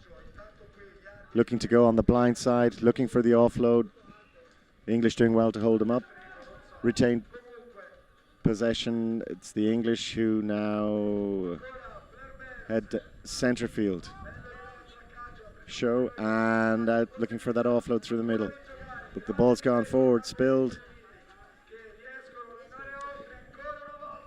Again, desperation stuff.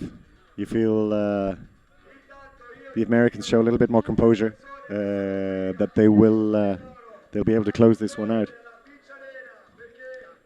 They're in control of field position, out on that far touchline, and we're back in play. Little pop passes, finding space. The ball goes forward. I'm looking at the referee. Not getting an indication of much time left. There's 2 in it. They absolutely need to make one of these count.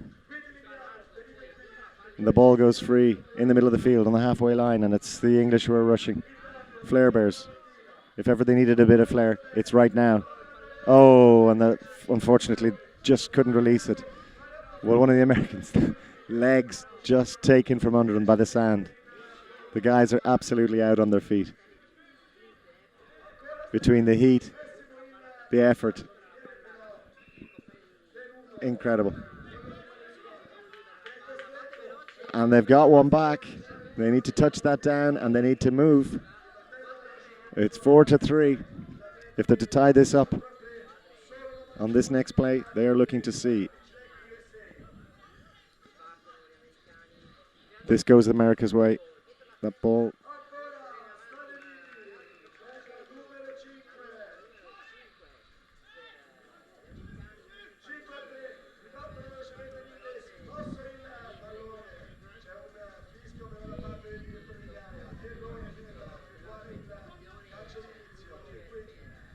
Unfortunately, yes, and that's just trying to figure out what that was. Yeah, it wasn't correctly tapped, and so an enforced error from the Bears resulted in them losing possession.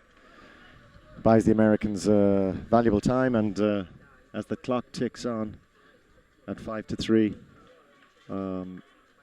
it's hard to see. Oh, ball's gone forward.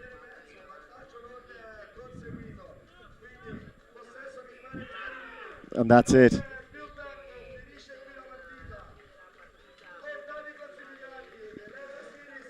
Yeah. The Flair Bears take the 8th position, and the Americans will take 7th. They'll surely be delighted with that.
Seventh in the classification. The Americans will be pleased with that. They may feel they might actually have gotten more out of the weekend, and that is entirely possible. They certainly surprised many of their opponents, but yeah, they'll be delighted with that. And finishing in the top 8 is something always that the Flair Bears are worthy of. One of these days, it will be theirs.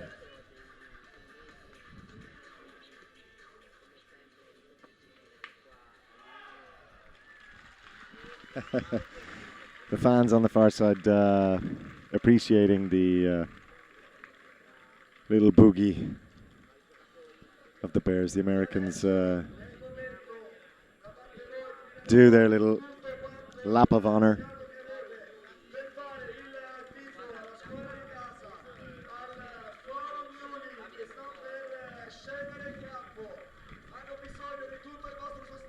Hugs all around.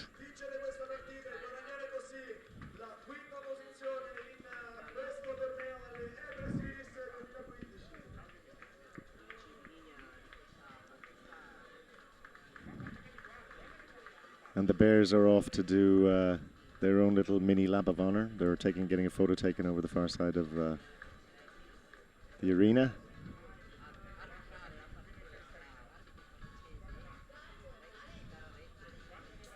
Yeah, our next matchup will be the final for 5th and 6th place. Forum Uli, semi-finalists last year against the Danube Pirates, who, if it be said, have played in fits and starts this weekend, but merit very much this position, and it would be quite a turn-up for them if they can get the result at the end of the day. Now, they've suffered a few injuries, as in fact mentioned earlier on, that a number of the players, it's the nature of the game, it's a contact sport, and certainly playing the sand, it ain't easy, but would expect this to be a tight game. The fact that Forum Uli have a slight advantage being the home team, but would guess that there'd be plenty of Austrians also in the stands across from us here in our little cockpit.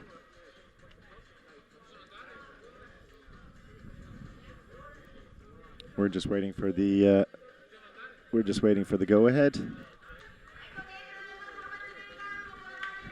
Here come the two teams.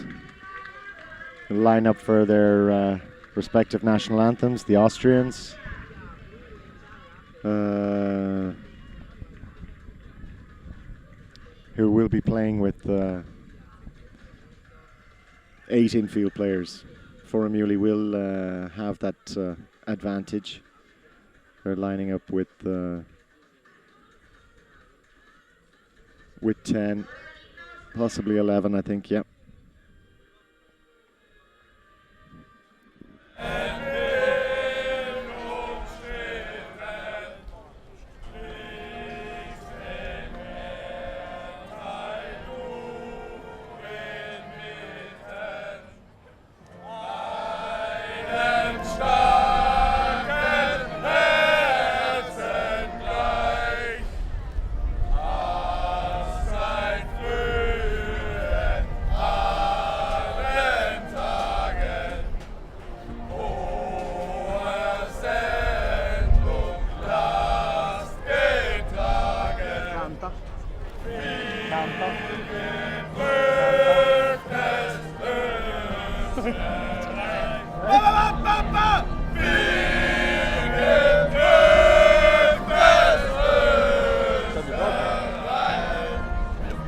Applauso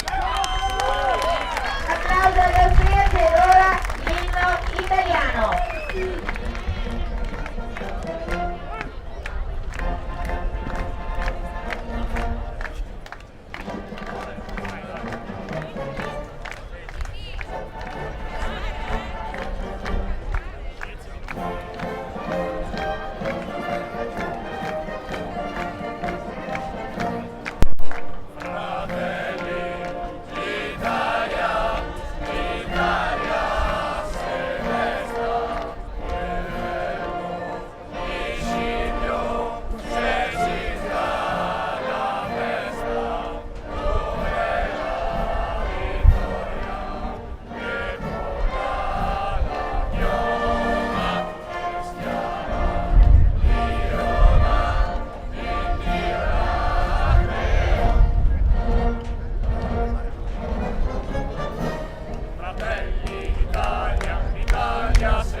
Strong rendition of the Italian national anthem for this young Italian squad from Friuli.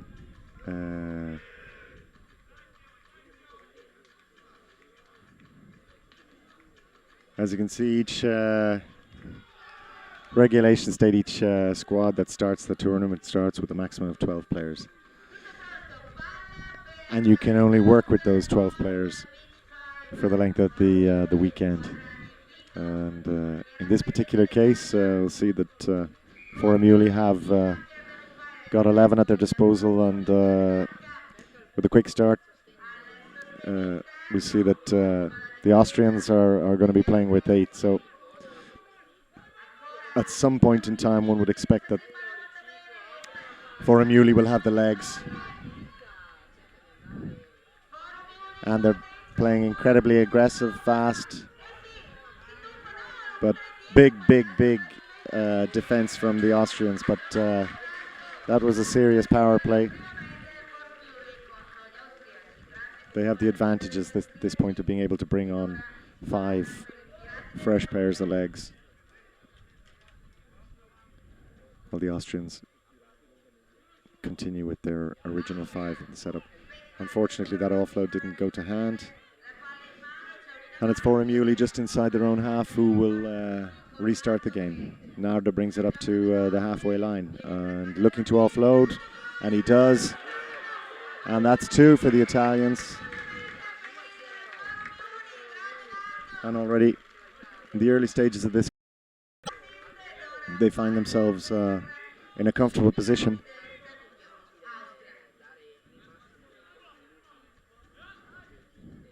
Okay, the Austrians are looking to see what they can do, work the offload. That ball's gone forward. A couple of unforced errors.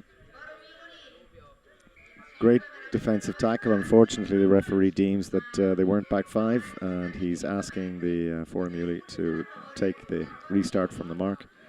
Jacopo Monaro, who's been their top scorer all day and proving that he's no one-trick pony. Fantastic solo effort from him. And in the far corner, it would appear that it's been touch and goal, so that try won't stand. And it's the Forum Uli squad are going forward, knock it on, unfortunately, and but with a 3-0 lead already, they will feel confident that they have taken control of this match. Have a little bit of free space on the far side. Ball goes to ground. It's a bit scrappy. It's gone forward, and it's going to be the Austrians who will have the chance to restart.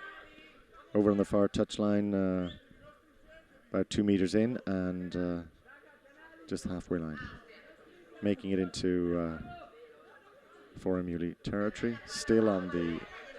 Now they're finding themselves being rushed back. Unfortunately, the ball goes forward. A little bit of confusion amongst the Austrians, and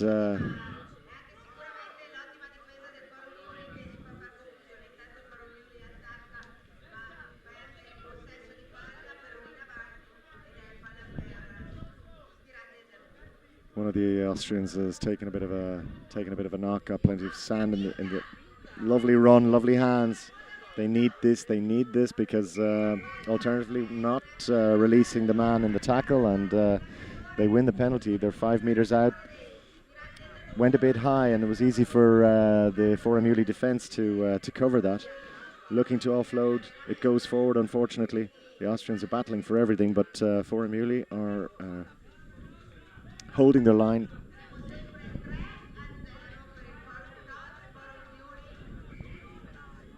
Both teams giving it absolutely everything.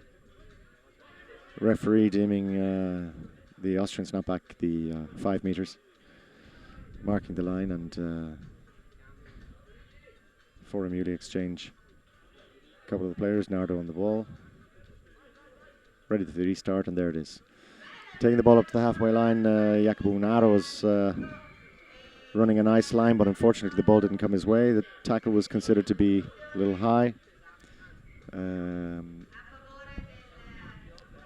Unfortunately, when they took the quick tap, they didn't take it correctly, and so it's the Austrians back on the attack, but they're being swarmed. It's being cleared up and cleared out, and unfortunately, in the melee, it's gone forward.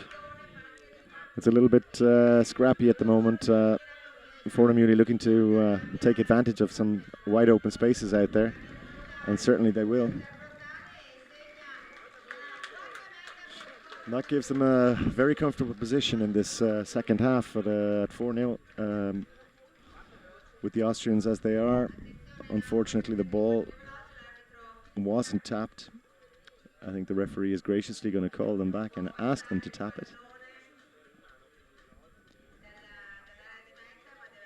And that's rather decent of them.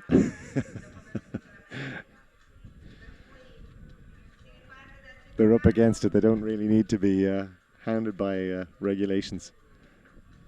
And they go over the halfway line, trying to set up the play, but unfortunately, again, in contact, that ball is going forward. The Austrian hands are letting them down a little bit.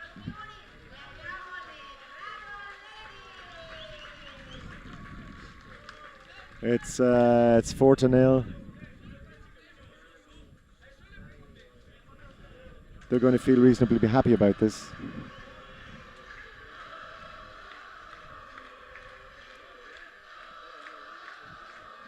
Dragon ladies.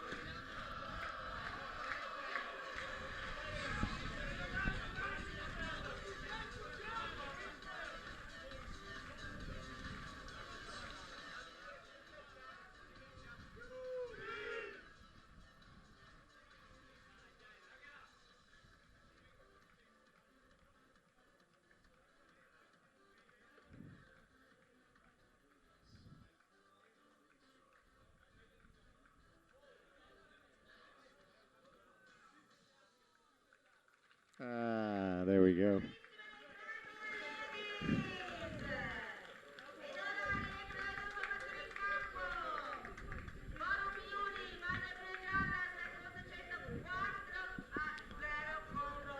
Two squads taking as much advantage of the shade on the north side of the arena. The Austrians will restart us. Forum Uli needs to just keep their shape, and one would think that they will actually be able to close this out quite comfortably.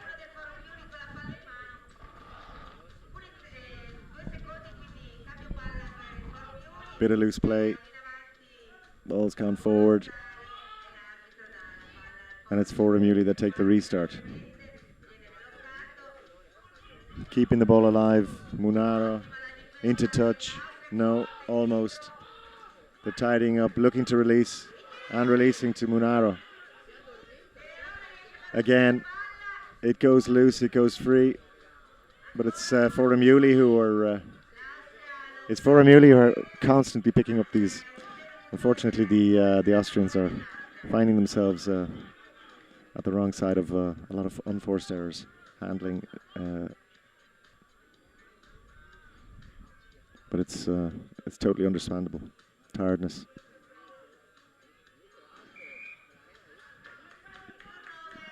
Controlling the field position now, and no, the referee is calling it back. It wasn't taken from the mark.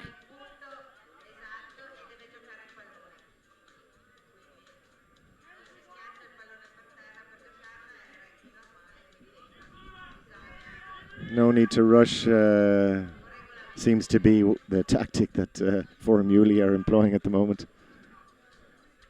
The referee is actually somewhere or another deemed that it's an Austrian ball. The offload is there. And finally they break their duck.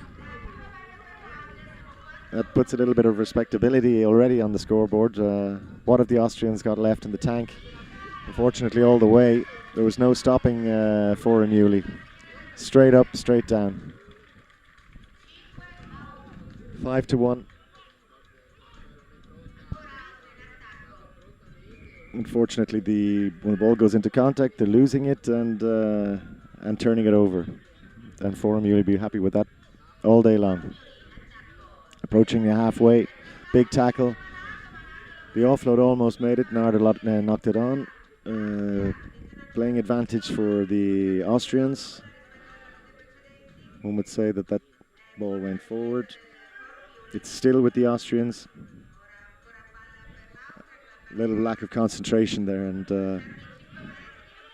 it's an unforced error that one would hope they will not be punished for.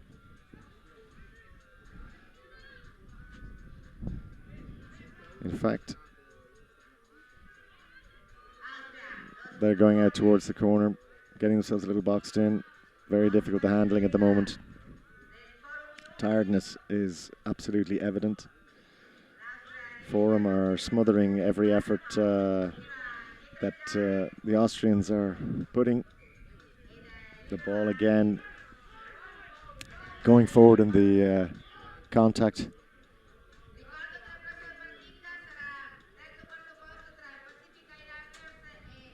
At 5-1, you'd have to say that Forum just need to keep it tight. No need for them to do anything else. They've gone wide, simply 6-1. If there was any possible doubt.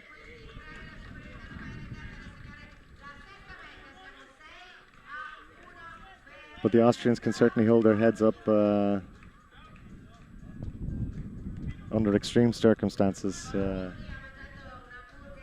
putting in an extremely fine performance up against the home team, which, as we said from the beginning, had this numerical advantage, which ultimately will pay in a game of beach 5's. And they do. And it's 7-1.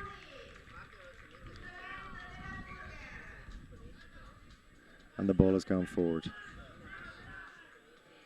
The Austrians absolutely exhausted. Can't get back their numbers.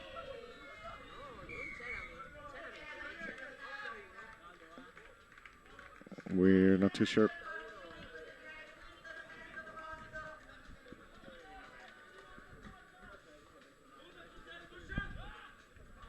but they're not giving up.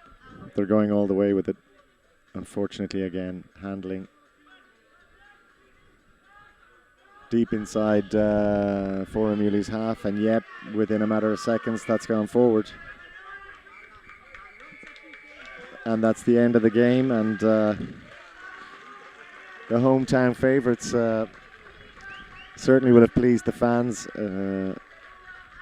They've taken the 5th place in the Super Beach 5's Lignano International Cup.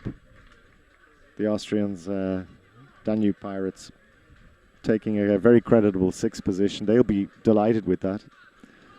Their target, in talking to their manager earlier on, from the beginning of the tournament, was at least top 8. So they're top 6th place, and they know they've got a lot to learn. Unfortunately, as I say, suffered as a result of injuries and last-minute pullouts, but they'll be back, no doubt. And they will feature strongly in tournaments to come. Credit to Rugby in Austria, as indeed are the Forum Uli boys. Credit to their region in Friuli.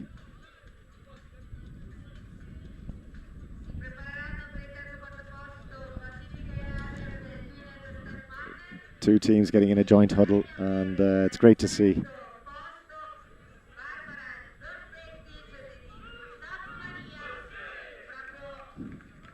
Great to see, great to see. Great sportsmanship.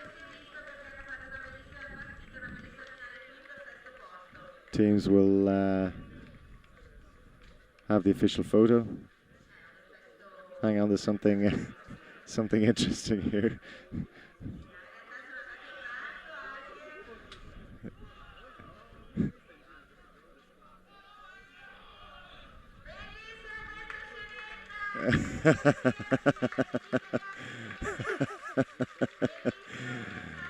Lovely little routine from the Pirates at the end, finding his way through the massive players, blowing them up with his little rugby bomb, and then going on to score the try. Sense of humour prevails.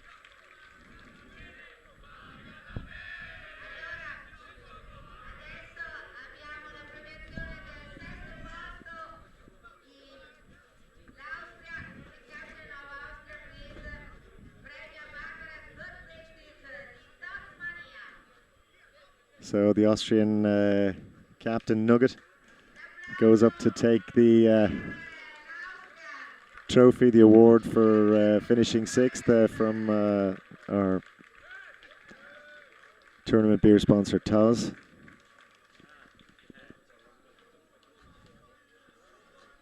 And in 5th position, Nardo goes to take the 5th place award for Forum Uli.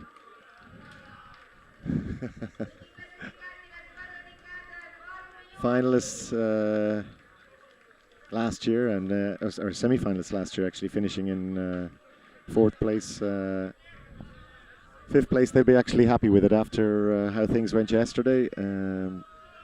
They were delighted that they've managed to pull their way back up the final classification with some good performances today. Davide Macor will, amongst them all, as the team manager, will be happy, as indeed will the clubs who contributed the players to this regional squad. Coming from Rugby Udine, coming from Leonorso Rugby Udine, Trieste. And so the teams look like they're going to go on their little lap of honour.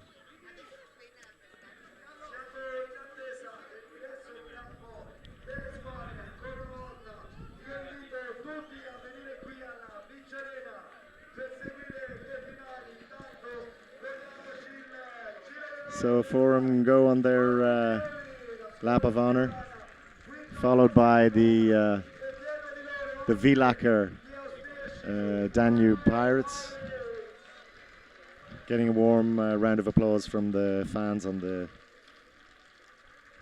far stand. So that's everything from 6th to 5th position decided. Next up we'll be looking at the playoff for 3rd and 4th place between the Pacific Islanders and the Town and Step Magnets from Belgium.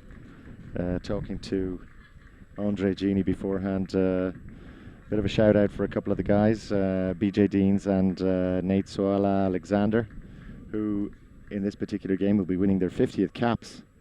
That's a magnificent contribution to the culture of Pacific Island rugby, particularly in beach 5's. Another shout out goes to Jamie Matheson's wife, Veronica. I'm told that you're glued to the screen. I hope you are. And here come the two guys, their 50th caps. BJ Deans and Nate Swell Alexander getting a round of applause. A fantastic contribution that they've made. Believe it or not, Andre Gini himself is getting his 74th cap, and he's smashing Solanare's record for the most capped individual player at Lignano, picking up his 9th cap this year in the 2015 tournament. So Sol, you'll have to sort that out with him when you get home, when he gets home too. National anthems.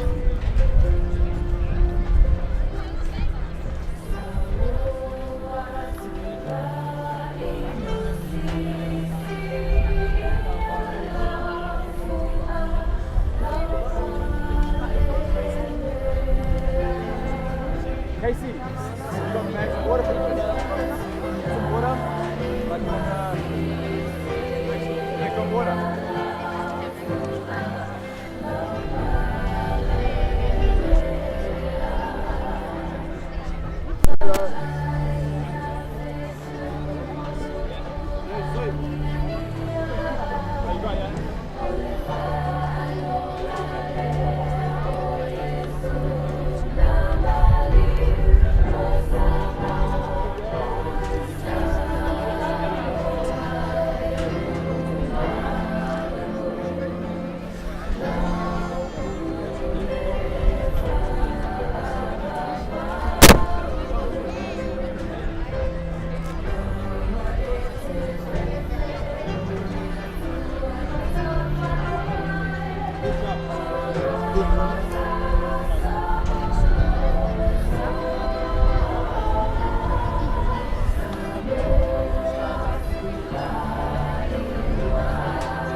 National anthem for the Belgians, Magnets.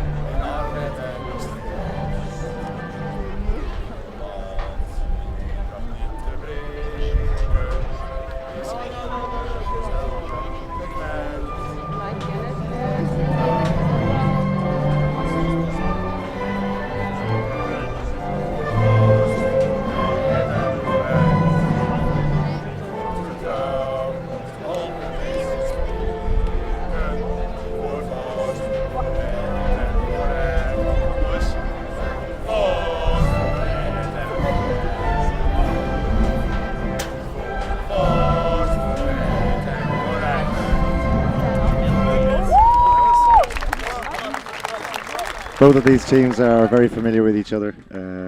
In fact, they played in last year's 3rd, 4th place playoff, and it was the Pacific Islanders who came out on top. And I'm sure that the Magnets will be well and truly fired up to take that 3rd place.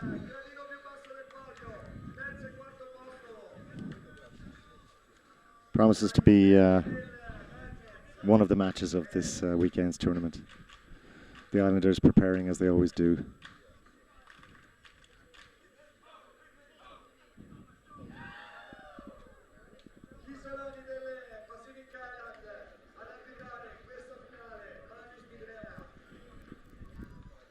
So Marius Mitrea, who will after the tournament be taking up duties at the World Cup in England as one of the 12 assistant referees, checking with his touch judges, ready to get the game underway, and it'll be the Pacific Islanders playing from right to left, sun at their back, and we're off.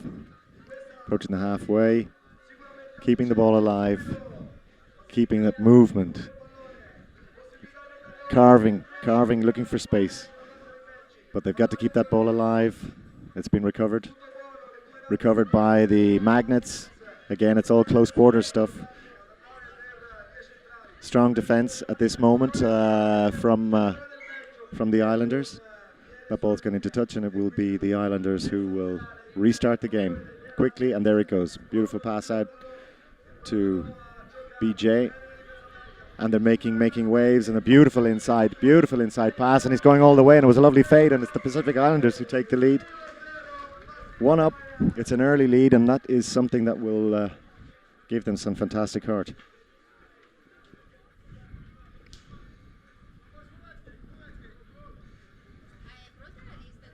And his 50th cap, Nate adds another try to his tally over the years coming here. It's the Magnets who take the game just over the halfway line. They've gone into, ball is being held up, but in fact it's they've managed to release it. Looking to carve open some space. I think that's Tico. They're held up, and it's quickly taken by Jamie Matheson. Andregini looking for the ball, and he's held it. He has, and it's a fantastic try. You'll certainly remember that one, as I'm sure everybody would at home. Congratulations. It puts them into a 2-0 lead, and as I say, once you make it to that gap of 2, and they are harrying and hassling the Magnets, and they're looking fresh, but Bram Proust finds Sander van Vossenhoff. It's gone back in field, and it's collected by the Pacific Islanders. He's held up, 2-second rule, and it's a turnover ball to the Magnets, and they take, looking for the offload, and that ball just didn't go to hand. It's gone forward, and it is the Islanders who get the game back away, and it's in touch. They brought it in, which means a meter in from the far touchline. It'll be the Magnets to restart, and they do, coming with a strong line right up the centre, but he's going to be looking for the offload. They got to clear that, and they do just in time, and Bram Proust brings the Magnets back into the game. Brazil, as he's known, not one of the biggest players, but certainly one of the most dangerous. The Pacific Islanders 2, Magnets 1.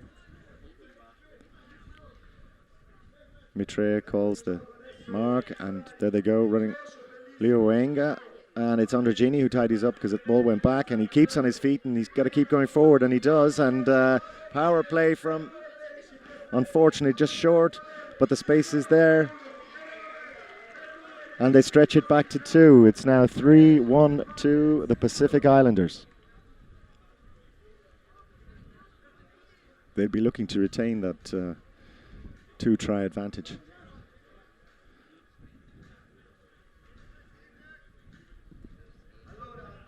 The Magnets looking for that offload, not getting it. Referee Maitreya determining that that was still, and look at this, it seems easy. It's 3-2. Both squads are playing with an almost full deck of hands. I think both of 11 players to choose from. Wonderful play, wonderful movement, and where is the offload? And oh wow, that was something special from the Magnets. That'll certainly give them a bit of heart. And Van Vossenhoff has found the ball on the wing. The ball is still free. It's hectic stuff. Tackled, the pressure is on. It's BJ Deans picks it. They're keeping it alive. They're recycling it. And it's the PI. It's 2-on-1. It's 2-on-1. And there's a tackle. Where's the offload? Held up? No. And it looks like it's been held up. Fantastic last ditch tackle. Barbara Guastini on that far touchline assisting Marius Mitrea, and but it's the Islanders who have possession 6 meters out on a crash ball. It's been held, and it's a turnover. Not releasing in the tackle, so it's still with the Pacific Islanders. Again, incredible defense from now. I'm not too sure whether that try has been awarded, because he's also at the same time called half-time. I'm not too sure whether that was held up again. I don't see any change to the scoreboard, so looks like it was held up. It's still 3-1 to the Pacific Islanders. Little light refreshment with the Dragon Ladies.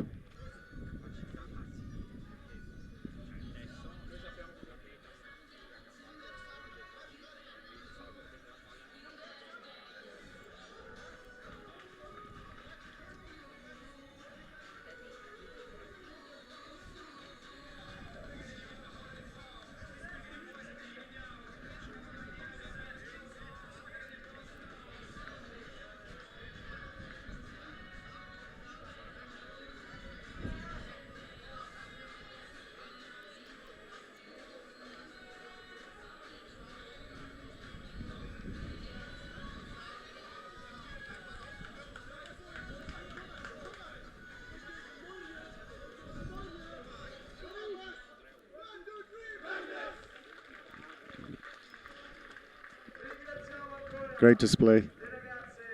Wonderful talent.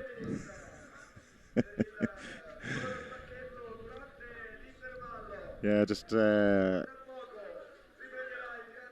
Magnets having their team talk just below us here, and interestingly, somewhat relaxed, very focused. There's two in it. If there are any of the teams, these are the kind of teams that will can overturn a score as it is now. 3-1, and it's the Magnets get us underway again. Looking for space, and looking for that handoff.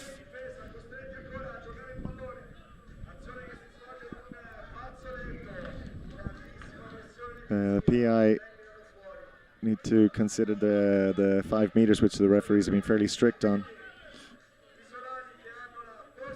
Not spotted by the officials as of yet. But they break through and can't hold him down. It's gone forward in the, unfortunately for the Magnets, and that could be a major game changer. The tackles are coming in hard and fast. The ball is recovered, but it's still loose, it's still in play. It's gone forward off Pacific Island hand. It's with the Magnets just on the halfway line. 2 meters in from the touchline. Sander van Wassenhoef choosing to put it in the hands of Bram Proust. He's looking to hold it up. They're looking for a big play. They got one of their big men in, and Bram has cleaned it beautifully. They're keeping it close and tight, and that's gone stray, and it's gone straight into the hands of an airborne Islander. That's Pacific Airways, which takes the score at 4-1, and that really does put things very much in the Islanders' favour. Van Wassenhoef right up the centre, looking for that offload, finding it, getting it, needing to keep that ball available, and they do, and it was 3-on-2. It's Van Wassenhoef determined. Unfortunately, the ball seems to have gone forward in play. Ref determining that it's gone back, but now seeing that it's come off a foot, and it was a Belgian foot, which means possession. Possession goes to the Islanders. Wenger to Matheson, cornered, carried over the touchline. Quickly back into play with the Magnets. They're looking to find the space, and they have. And they touch down, and it's 4-2.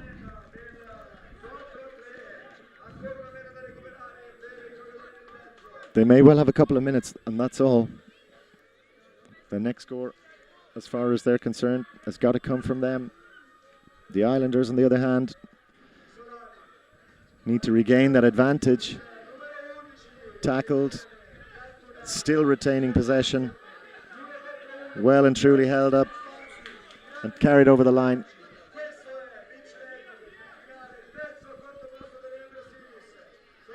Both of these teams really want it. You can see that. The footwork is incredible. The offload is there all the time, chasing down the ball. It's considered that it's been knocked on by the Pacific Islanders. Out on the far wing, coming back inside. Going route one, looking for the runner. Oh, and unfortunately calling 5. That ball is still with the Magnets. And they go and they get it. And we're looking at 4-4. As I said, if there's any team that can do this kind of thing, it's the Magnets. Composure now from the Pacific Islanders. That's what they need. In close quarters, you'd feel that they have the edge. Unfortunately, that offload didn't go to hand. Van Vossenhoff takes it quickly, goes inside. The ball goes loose. Unfortunately, the Islanders not deemed to have gone back 5. The Magnets gain another metre or two. Vossenhoff looking at his troops, where he's going. He's taking one of the big guys. But the ball is, unfortunately, again for the Islanders, deemed that they haven't released the player in the tackle. And Vossenhoff using all his power, and he's powered over, and they've taken a lead. It's gone 5-4 for the Magnets. The Islanders rushing back. It's Matheson looking for support. The ball is released. It's out. Looking for the offload. Seeking the support. There it is. The ball is back. Wide out. The ball over the shoulder. It's gone backwards. It's still in play. Referee deeming that it has gone forward. The Islanders will be gutted to see that. Again, the Magnets.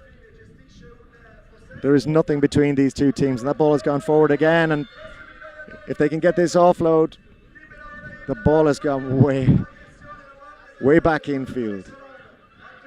Composure is what will make the difference here. And will they make the line? And they do.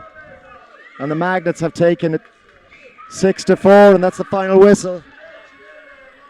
Heartbreak and joy. Heartbreak and joy. Heartbreak for the Islanders. What a fantastic performance. It was there for the taking. But you can never say never when it comes to Belgium's top beach 5's, one of Europe's top beach 5's teams over the last 4 seasons. The Magnets. They had a kind of a painful loss yesterday morning, actually, when they played the Pacific Islanders in Poulet, and they lost out in sudden death. And they've brought in the Dragon Ladies to add a little bit of beauty to their lineup. Not that you wouldn't say that the likes of Sander van Vossenhoff wasn't beautiful. At least when he's standing beside you, towering over you, would say it. Yeah, heart goes out to Andre Gini and Jamie Matheson and the boys. They've, as always, delivered very, very, very slim margins. Almost there. It's a turnaround on last year's result, and maybe the Magnets will feel that a little bit of justice, luck has kind of turned their way. But great friends and great colleagues, great players together. Both teams lining up for a team photo, and shortly presentation of their trophies for 3rd and 4th place. Both teams can be extremely proud. they find themselves certainly ranked in the top 4 in Europe, well and truly deserving. And it would appear that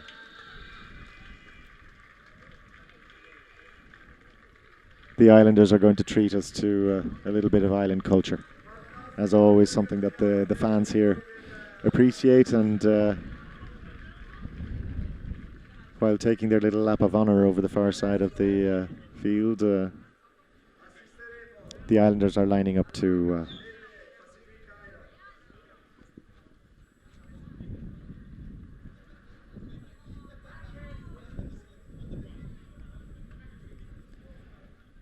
Jamie, did you proud Veronica?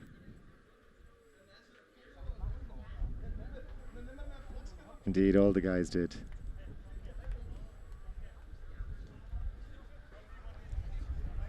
And to honour the Belgians, Neil.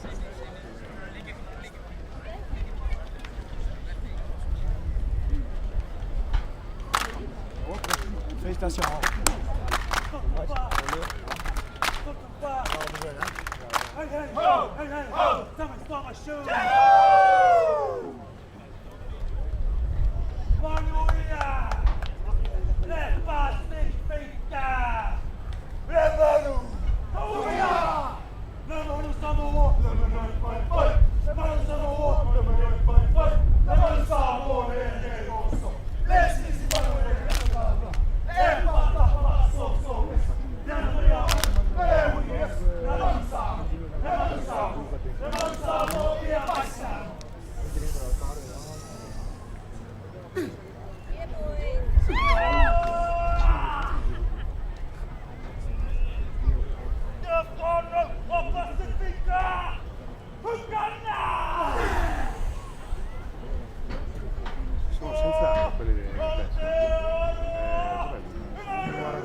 Fantastic round of applause.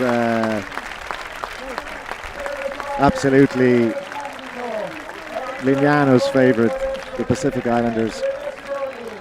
They are as much a part of the culture of this sport as anybody else.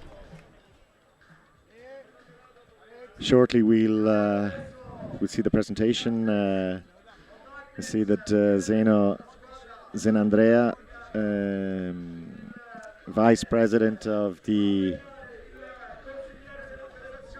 Rugby Europe, ex-Vice President of the Italian Rugby Federation, presenting at this moment the Pacific Islanders with their trophy for 4th place.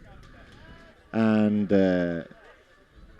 it's been a while since they were on the podium, but they're delighted to be back there again, moving out into the sun, taking the light as is. Bram Proust, Brazil, as he is known. Sander van Vossenhoven on the right hand side, on the shoulder of Zino Sanandrea, and they lift Bram to the heavens. They won't be able to put too much beer in that trophy. Fantastic result.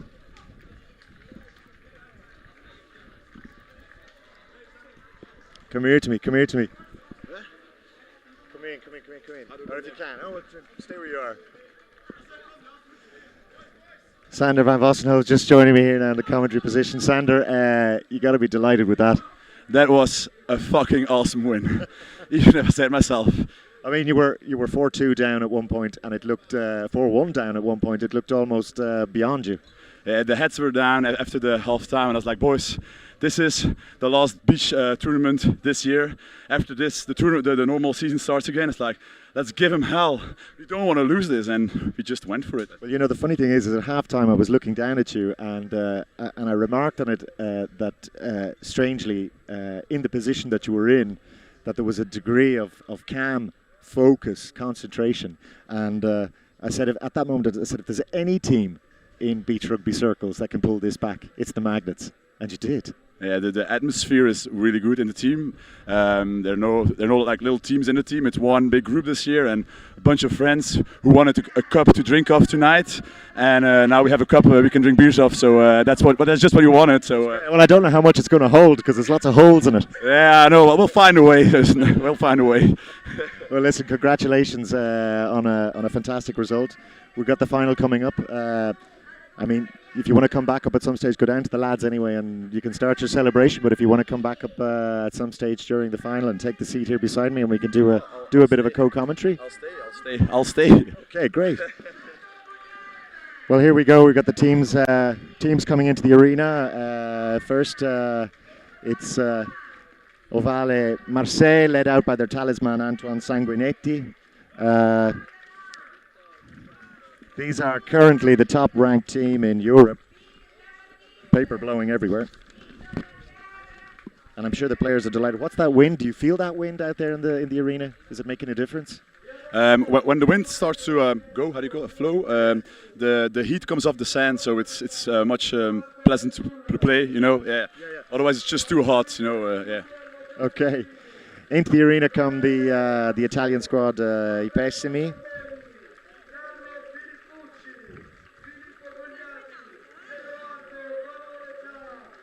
Cariullo, Giancarlini, Lo Sasso, Zamboni, Filippucci, Cogliatti, Bonovolontà, Canone, Manucci, Ali Brandi e Gian Grande. The Italian champions,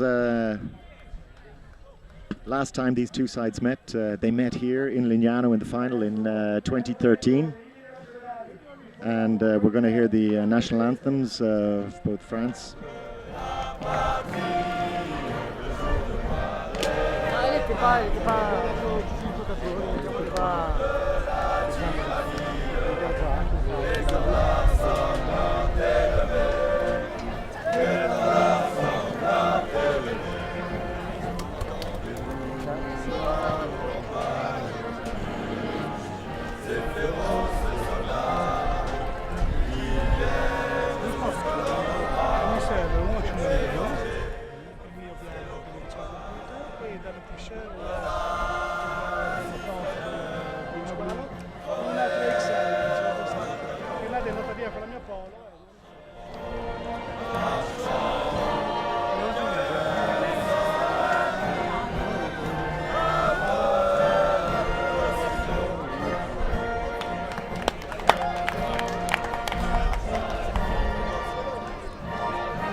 Marseillaise, how fitting that is for Ovale Beach from Marseille.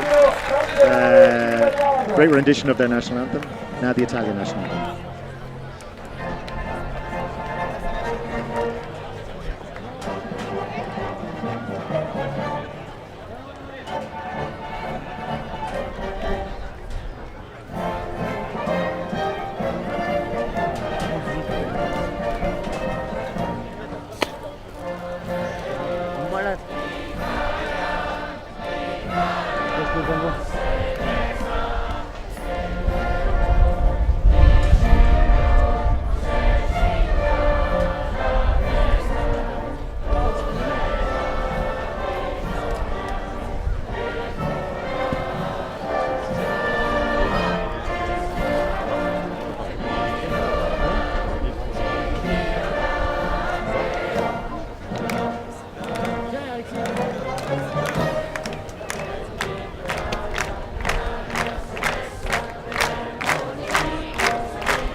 the Italian national anthem always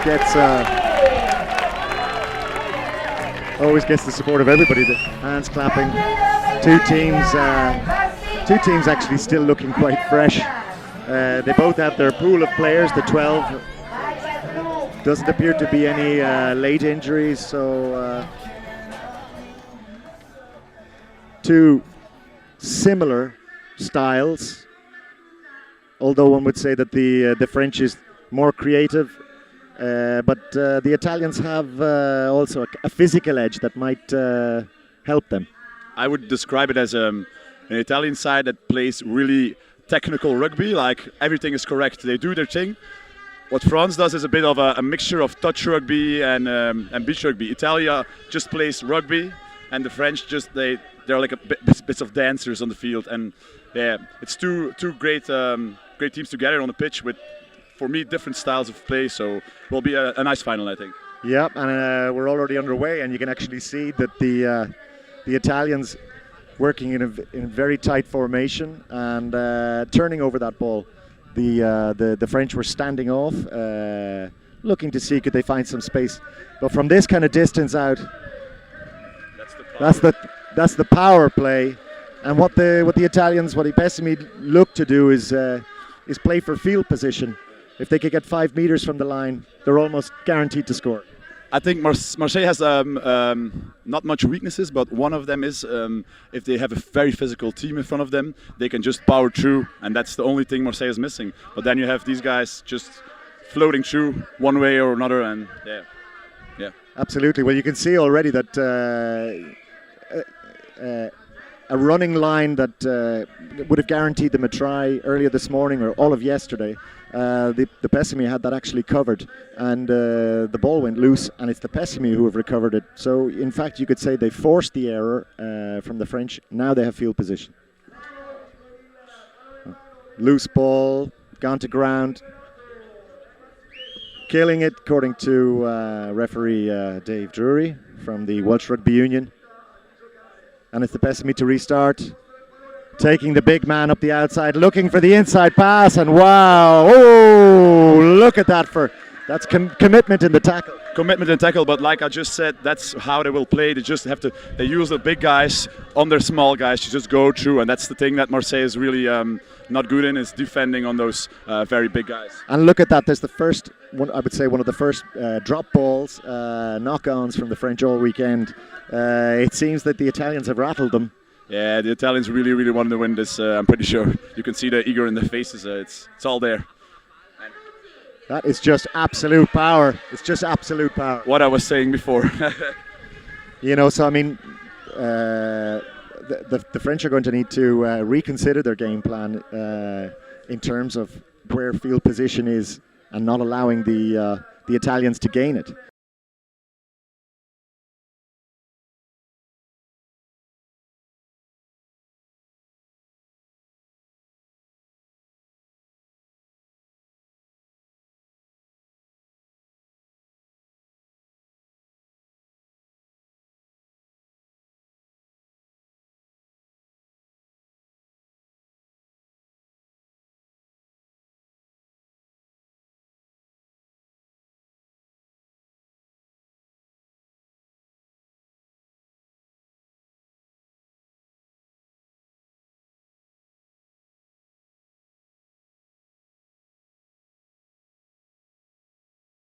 The French down. Yeah, they had to get the first try down, and now we have a game. We have a game. Good hands from the Italians. So far, they're keeping possession. They're not losing anything, and there's a beautiful offload. Looking for the support. They're playing in numbers. They're protecting each other. They're in close. They're in tight. They're under pressure. Sanguinate. No, it's not Sanguinetti. It's not too sure. 2 seconds. So. Well, let's just see. Again, they're just 5 meters short of the Italian line.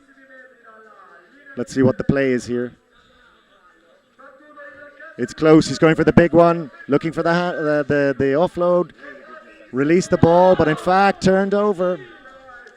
Turned over. Great defense from the Pessimi. 2 or 3 meters short of their own line. They'll be playing out of their own in-goal area.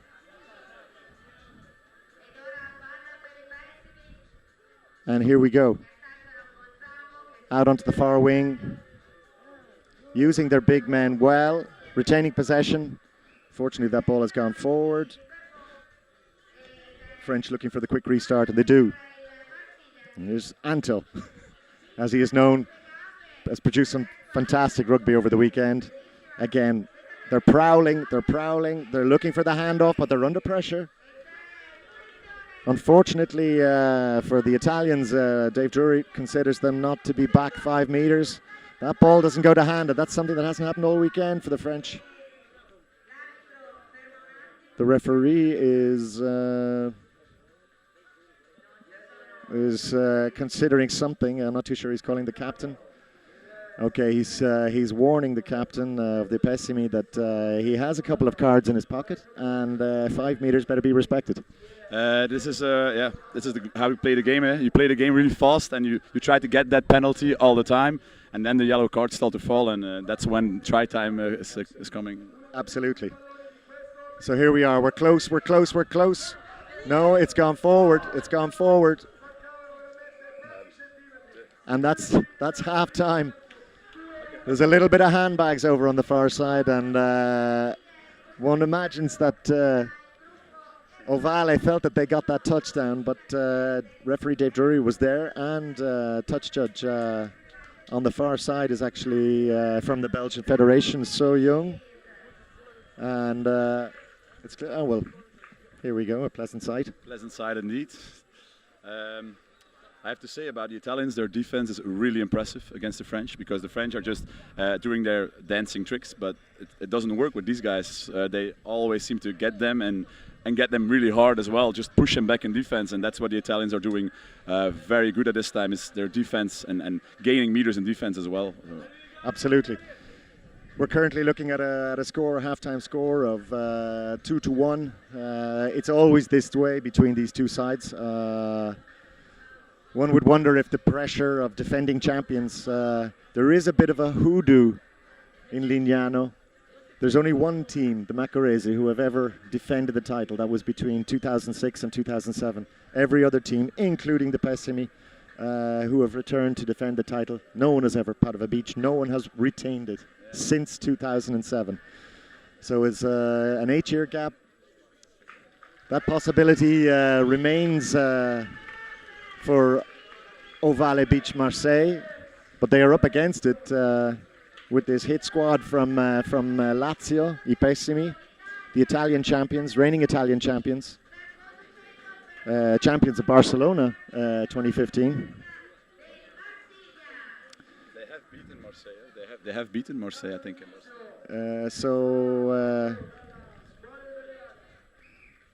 The history tells us a lot.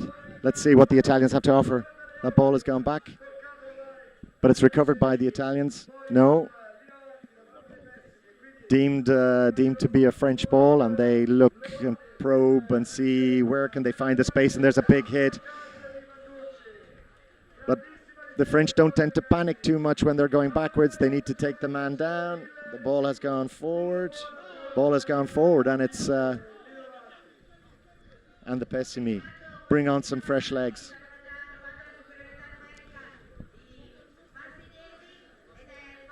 And they will restart just inside the French half.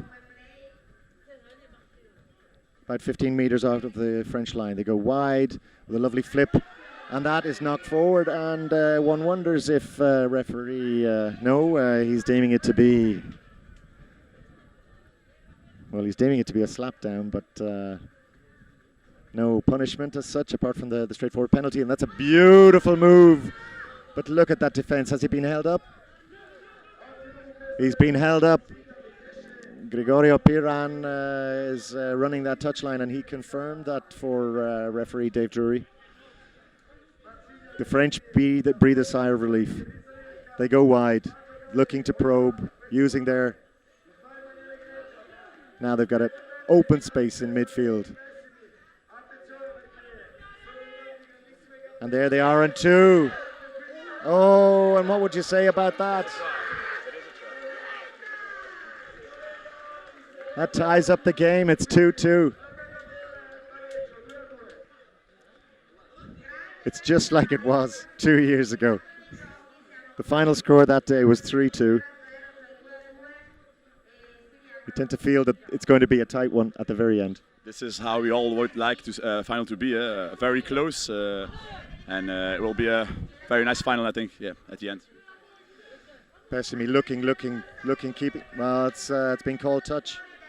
That gives French position on the halfway. Pessimy have got their big boys on the defensive line. Let's see what the French have to offer. They're going wide, looking for a space, and they found it. I mean, and that was, you would say, a lack of concentration on behalf of Pessimy. It was just a move they practiced a lot of training before, I think, and a really nice executed. Yeah, really nice. Okay, the pressure all of a sudden switches from the French onto the Italians, and that ball has gone loose. It's gone back, and it's still in play, and the Pessimy need to keep their shape, and that ball has gone out of play, and it will be the Pessimy about 10 meters from the French line, just here on the near side of the field. And they've got one of their big men who's already had a major impact in their first 2 scores, and let's see what way this is going to go.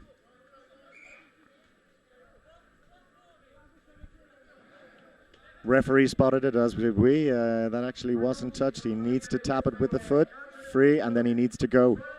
And he's looking for the offload, and that ball has gone forward, unfortunately.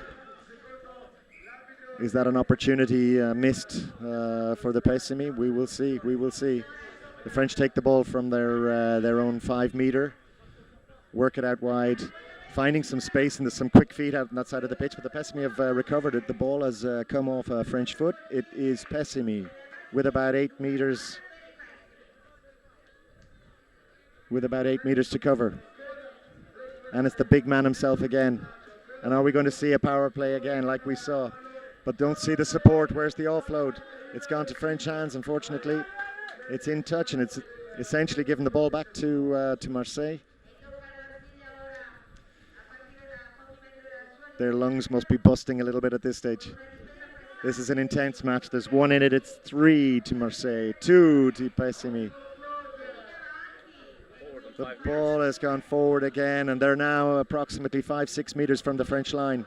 The Italians need to make this distance count. If they don't come away with something from this, this is going to be a major plus for the French. The ball is spilled loose back. The French are all over it. They sense an opportunity coming their way, and they find it, and they have position on the halfway line. Marseille, calm, composed, take the ball at centre field. They're keeping possession. Anto Carrera is dancing off them. And that's it. That's it. My goodness me. It's like as though we only started. Yeah, it was a really nice final. I think Marseille was a lot under pressure in the beginning of the game, but they kept their coolness, and they just regained confidence in the game, while we could see a strong starting Italy, but they were like weakening down at the end, and Marseille just kept cool, played at the same pace, and just scored their tries when they needed to, and I think Italy had a really strong start, but they missed that little bit of energy in the end. Yeah, they had a couple of opportunities within 5 meters where in the first half they scored 2 tries comfortably, and but tactics didn't work. The French were obviously reading the play, so maybe it became a little bit predictable. But they can be satisfied with their performance. That was a tight match. 3-2 the final score. There's never very much between. Somebody has to win. Indeed. Sander, congratulations again to you and the Magnets for securing 3rd place. Thank you. Top 3 in Europe. Top 3. That's good enough for us. Good enough for us for tonight. Well, listen, go off to your teammates and enjoy the celebrations tonight. And congratulations again. Yeah, thank you very We'll much. see you soon. Thank you very much. So there we go. It started and it finished. It's 10 minutes. It's 600 seconds. It's the fastest game of rugby on the planet. If you blink, you'll miss it. Unfortunately, there does have to be a loser. There can only be one winner. On this occasion, the champions, the reigning champions, reigning European champions, have made a number of pieces of history. They've been very focused on that, and one could say that very shortly, perhaps this Marseille squad will go down as one of the greatest beach 5 teams in the history of the sport.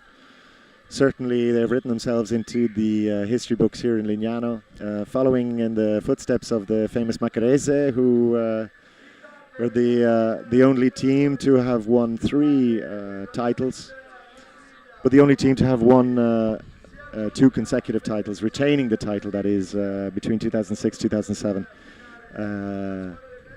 Marseille have now done that in 2014 and 2015. They've also taken, by winning the title here, they have taken the European Beach Rugby Association, the EBRA, European Beach 5 Series for the 3rd consecutive year. They're clearly the #1 side in Beach 5's rugby in Europe. Congratulations to them.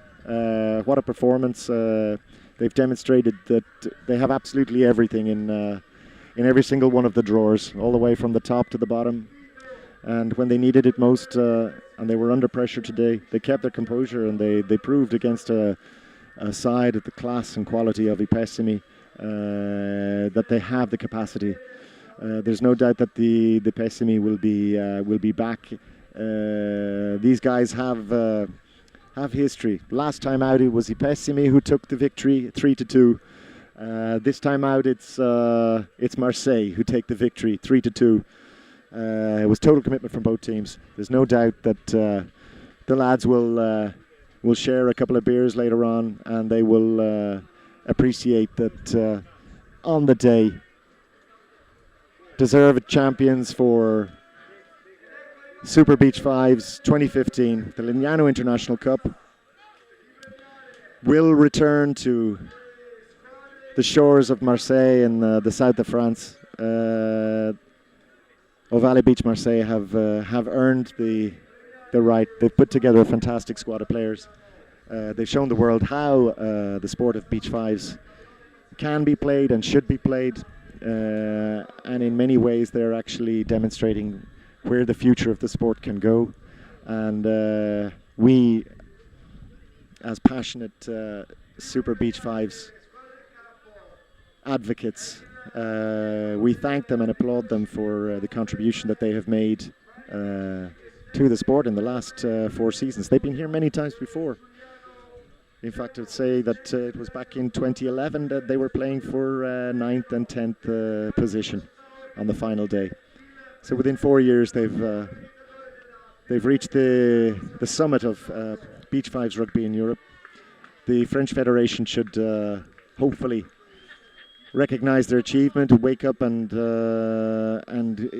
give these guys the opportunity to promote the sport throughout all of France. Yes, Beach Touch is worthy, Beach Tag is worthy, but Beach 5's is worthy too. You can see how, while a contact sport, it doesn't necessarily mean it's about contact.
Lionel Liuget vuole invitare il vicepresidente dell'Ebra.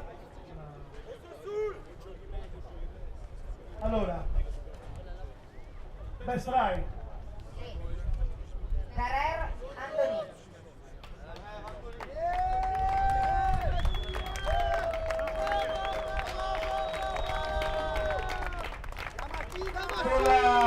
Pour l'essai plus spectaculaire de la finale européenne de la Series, à toi la best right.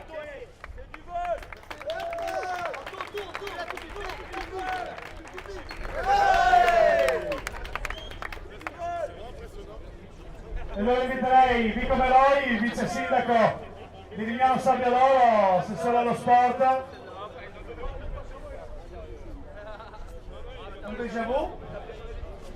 Allora, secondo classificato all'International Cup di Lignano Sabbiadoro, i pessimi Lazio.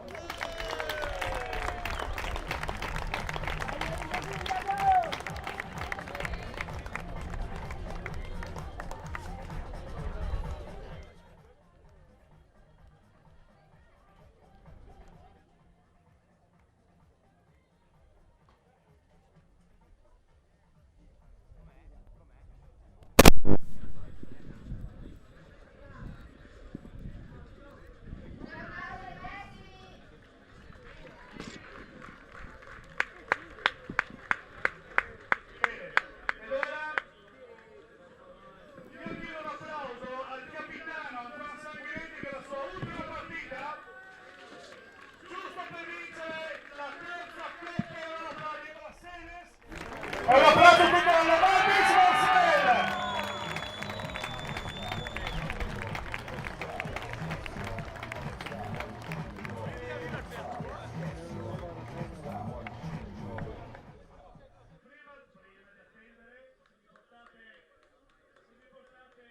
Le targhe per gli arbitri.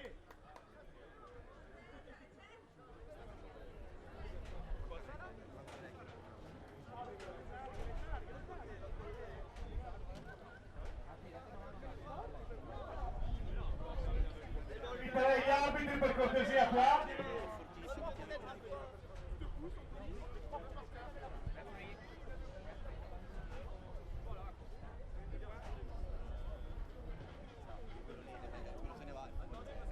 Dal vice sindaco.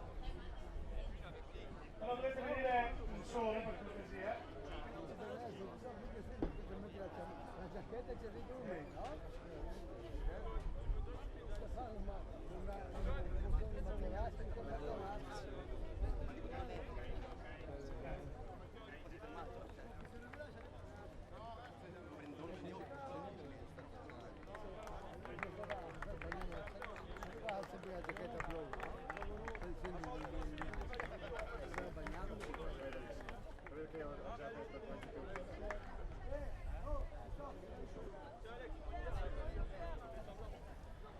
Yeah, we're just seeing the referees being presented with their awards. Both the teams have accepted their trophies. Premiano i campioni d'Europa 2015 in Marsiglia. Consegnate le medaglie.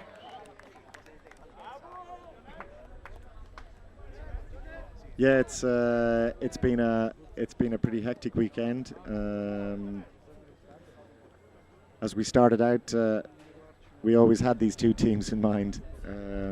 I guess when we look back over the footage, yeah, it was proven to be from the beginning. The fact that it's finished such a tight final, 3-2 on this occasion for the French from Marseille. Yeah, it's fitting. It's been a history-making weekend in lots of different ways. Congratulations. 3 stars. The French are absolutely delighted, and so they should be. Deserved winners of the Lignano International Cup 2015, of the Ebra Series for Beach 5's Rugby in Europe for 2015, the 3rd year in a row. Yeah, they've definitely put down a marker. They're showing where the sport is going to go, and let's hope that in the not too distant future that they and their team, that includes Lionel Laugier, that in Paris the French Federation will realise that these young Frenchmen have presented themselves and an image of French rugby that is quite spectacular and that merits support all the way from the heart of French rugby, demonstrating the best that French rugby has to offer. So congratulations to them, congratulations to the Pessimi also for showing what Italian rugby has to offer. We've got about another 30 seconds or so to go, so we're going to close off here. Thanks to everybody who tuned in, Northern Hemisphere, Southern Hemisphere, all the people that have helped put the show together this year, all our sponsors, all the crew behind the scenes, Teddy behind the camera up there, Alberto who was behind the other camera up there, Lorenzo who's the director of TV, together with Enrico in behind me. Teddy, show us a little bit of Enrico. Where is he? There he is. There he is. Give us a wave. So,